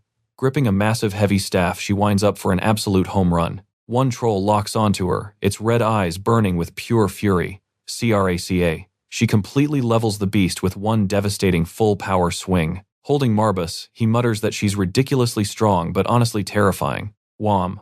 Another merciless strike literally crushes a troll's skull to dust. Soon the forest floor is just littered with completely wrecked monster corpses. Glancing back with an innocent smile, she waits for her master's grade. Leon just nods. Yeah, she's definitely solid enough for frontline duty. Bathed in purple energy, he leaves the rest to Helen. And wow, a glowing mark appears on her forehead and her entire personality, completely flipped. Flashing a wild smile, she declares her big moment to shine is finally here. Glaring at the trolls, she's ready to prove her worth. Then bam, she summons magical chains and absolutely blitzes toward them. These cocky monsters, they need a lesson in manners, she says. Her eyes glow dangerously as she charges up a massive strike. She whips those chains right into the trolls. The result, a massive purple explosion. Then she literally stomps a troll's head straight into the dirt. Crushed. Giving a cute wink, she asks if he wouldn't just die for their love. The squad just stares, totally stunned by this crazy switch-up. Marbus shakes his head. Yep, completely insane, every single one of them. Cut back to the city where the House Marbus flag flies high. Exhausted, Leon lets out a sigh. They're finally back home. Marbus nods. Business handled, and they bag some solid power-ups too. Leon totally agrees, his necromancer skills definitely leveled up. Meanwhile, the silver-haired kid kicks himself that those two headed out early. Rachel smiles, thrilled that a fresh talent joined their ranks. But Carlin, she immediately ruins the mood, reminding him about his massive debt. The blonde guy walks up to Leon to drop his goodbyes. Shaking hands, he asks if the duo is seriously taking off already. Rachel nods. Yup, they've got other clueless debtors out there to track down. She double-checks his name, Valther, right? She gives him massive props. His talent is honestly incredible, even if it gets overlooked right now. Then Rachel shudders, praying she never runs into the commander of the lunatics. Leon raises an eyebrow. Why is she so terrified of this guy? Flashing a shaky smile, he admits the guy is an absolute monster. But honestly, Rachel's a totally different breed of monster herself. He promises Valther's raw talent is legit, and he'll definitely achieve his goals. Blushing hard, Valther awkwardly stammers out a thank you. Leon smirks, predicting he'll make one heck of a loyal servant down the line. Valther swears he'll shatter all their expectations. Rachel just laughs out loud that cocky energy is perfect for a future family head. Leon totally agrees, accepting their warm send-off. But before leaving, Rachel drops a warning. He's tied to the guild now, so pay up. Looking totally defeated, Leon just gives a quiet nod. Rachel groans that he's ruining the vibe. Out of nowhere, Carlin literally points a gun at the chatterbox, ordering him to zip it. She grabs him, muttering that talkative guys are just a liability. Glancing back at Leon, she genuinely hopes he's way stronger next time. Giving a firm nod, Leon finally waves goodbye. He stands there silently, watching Rachel and Carlin disappear deep into the dense forest. Back in town, absolute chaos. A massive crowd swarms Leon's group, cheering and sobbing with gratitude that he didn't leave them behind. Completely confused, he asks what's happening. Suddenly, Pollen sprints toward him, bawling his eyes out and screaming his name. Startled, Leon calls his name, completely baffled by all this crazy drama. Wham! Out of nowhere, a heavy strike smacks the back of his head, dropping him instantly. A fierce woman yells, "Where has he been?" Crouching in the dirt, he shields his head, totally blind to his attacker. He peeks up. Oh no, it's Diana, his terrifying older sister. His loyal vassals instantly panic, rushing over to check on him. Marbus wisely suggests taking this inside, and Leon violently agrees. Leon quickly mentions she's the upcoming head of the prestigious Berettia family. Cut to a private room where the whole squad awkwardly gathers around. Giving some quick context, he calls her an elite spirit summoner. Meanwhile, a creature shamelessly flatters Leon, praising his skills and his gorgeous sister. Diana stares at Marbus. Straight to business, she needs a demon license. She crosses her arms. A demon traveling with Leon makes zero sense to her. Flashing a smooth smile, Marbus just shrugs, it is what it is. His loyal vassals nervously nod along, backing up the crazy story. Even the shadowy creature chimes in to confirm, eyes gleaming with mischief. The kid quickly apologizes, swearing that's exactly what he told them. Diana sighs. Why does Leon always attract this kind of absolute chaos? She starts scolding him hard for vanishing during such a critical time. Looking guilty, he apologizes, admitting the town thought he ran away. She softens slightly. They told her he'd return soon, so she patiently waited. Tentatively, he asks if she needs a favor right now. Her face drops into dead seriousness. She just stares. Oh boy, here comes the request. She lowers her head, looking really stressed about their current situation. Time is running out, she mutters, admitting she only came to check on him. Then she gestures for him to step just a little closer. Flick, right to the forehead. That's punishment for his terrible memory, she says. Rubbing his head, he panics. Is it that event? She nods firmly. She drops the bomb. The massive banquet where every noble family gathers is finally happening. Staring him down, she leaves no room for debate. He is going as her partner. Scene shift. We get a wide shot of a ridiculously massive, luxurious estate. Inside, a sleepy white-haired boy is gently shaken awake by his loyal butler. Time to get up. The high-stakes noble banquet is about to begin. Our guy complains, absolutely refusing to go if his brothers are already attending. But the butler explains this is a massive three-house noble summit. He pushes back, calling it the perfect chance to finally ditch his problem child reputation. Sighing heavily, he drags himself out of bed. Looking completely over it with a deadpan expression, he whines about how much of a drag this entire situation is. Polland helps Leon dress for the big event. Honestly, with that intense stare, he actually looks like he is plotting something huge. Cut to the hall, meet Diana, the stunning purple-haired heir to House Varia. Oh, and she also happens to be his fiancée. Staring at her, he honestly wonders if showing up was even worth it. Meanwhile, she immediately starts nagging about his questionable loyalty to other women. Snatching him right by the collar, she demands to know if he actually plans to marry her. He casually agrees, just staring back, totally unfazed. Out of nowhere, this weird, dark creature starts screaming, asking if this is some ridiculous field trip. Laughing it off, Polland jumps in for damage control. He casually mentions that these two are total opposites who literally bicker every single time they meet. He sighs politely, asking her to release his poor collar. She scoffs, annoyed that becoming the family head literally has not changed his lazy personality. He shoots back that people just do not change that fast. Frustrated, she begs him to stop giving his citizens constant heart attacks. Then bam. A cold sweat drops. She realizes something heavy, her voice completely dying in her throat. Flashback time. Just Leon standing totally alone in a freezing heavy downpour. Then a massive pool of blood slowly spreading across the pitch-black ground. Snapping back to reality, she drops her head, apologizing with this gut-wrenching look. But he brushes it off, saying her father died with zero regrets. Crossing his arms like an absolute boss, he calmly states the man died, defending exactly what mattered. Shook, she just stares, totally lost for words. She admits he is amazing, but still warns him that crashing this noble event is a terrible idea. He fires back that their family clawed back its honor by winning the war. Sure, he knows the elite snobs still look down on them like trash, but his eyes shift. Dead serious now, he swears to do whatever it takes to protect his family. Q, his vassals literally cheering, hyped their lord is finally stepping up. Totally fired up, he declares he is crashing this party for everyone's sake. Scene shift. We are talking a massive, dazzling ballroom packed with elite nobles gossiping away. High society at its finest drinks, flowing expensive outfits everywhere. Over in the corner, even the royal prince is casually mingling with the crowd. The gossip is piping hot. One noble asks if Sylvester really lost the recent territory war, while another demands to know who actually beat them. With this dead serious glare, the guy drops the bomb they lost to House Marbus. Shocked gasps everywhere. They thought Marbus was just some washed-up, powerless duke family. But this guy waves it off, totally cocky about his inside info. Boom, Leon and Diana make their grand entrance hand in hand, stopping the whole room. Leon just smirks, noting the place is way too loud. Clinging to his hand, she is blushing hard, looking completely overwhelmed by all the intense stares. Trying to play it cool, she whispers that true leaders stay totally composed. He thanks her for the tip, saying he knows exactly how to act. In her head, she is panicking. She has known him forever, but right now he feels so different. Ironically, he is just wondering if his crazy squad is okay outside. Cut to outside. Those two maniac vassals are smirking, looking completely ready to start a riot. She sighs, reminding herself that despite his cold vibe, he is literally just a 14-year-old kid. But he quickly reminds her he outranks her as family head. Enter the antagonist. A snooty silver-haired guy strolls up, flashing this incredibly fake, curious smile while asking if Leon is the actual boss. Leon casually nods and demands to know what the guy wants. The dude plays it off secretly, thinking about how this kid somehow defeated Alan. Chuckling like a total jerk, he mentions hearing some absurd rumor about Leon actually winning. Without skipping a beat, Leon just deadpan confirms the wild story. The dude completely freezes. He just stares at our boy, absolutely stunned by that blunt, no-hesitation answer. Diana silently wonders if this silver-haired jerk is just acting tough to impress her. The guy chuckles, claiming he just cannot imagine a scrawny kid actually winning. So he pushes it, asking exactly how he pulled it off. Leon looks right at him. I killed him. The dude stammers, asking him to repeat that. Eyes glowing with absolute menace, Leon coldly repeats that the head of Marbus ended Alan's life. He smirks, adding that demonstrating it right now might be a bit messy. Glancing back, he drops the ultimate threat: if you mess with my house, you will experience that process firsthand. Absolute chills. That heavy aura leaves Diana totally paralyzed, zero clue how to even breathe. Even the dark creature on the floor mutters that their boss is completely unhinged. Meanwhile, the stunned white-haired noble is just left there watching our badass duo casually walk away. Shaken to his core by that insane pressure, he silently reaches for a tall glass of wine.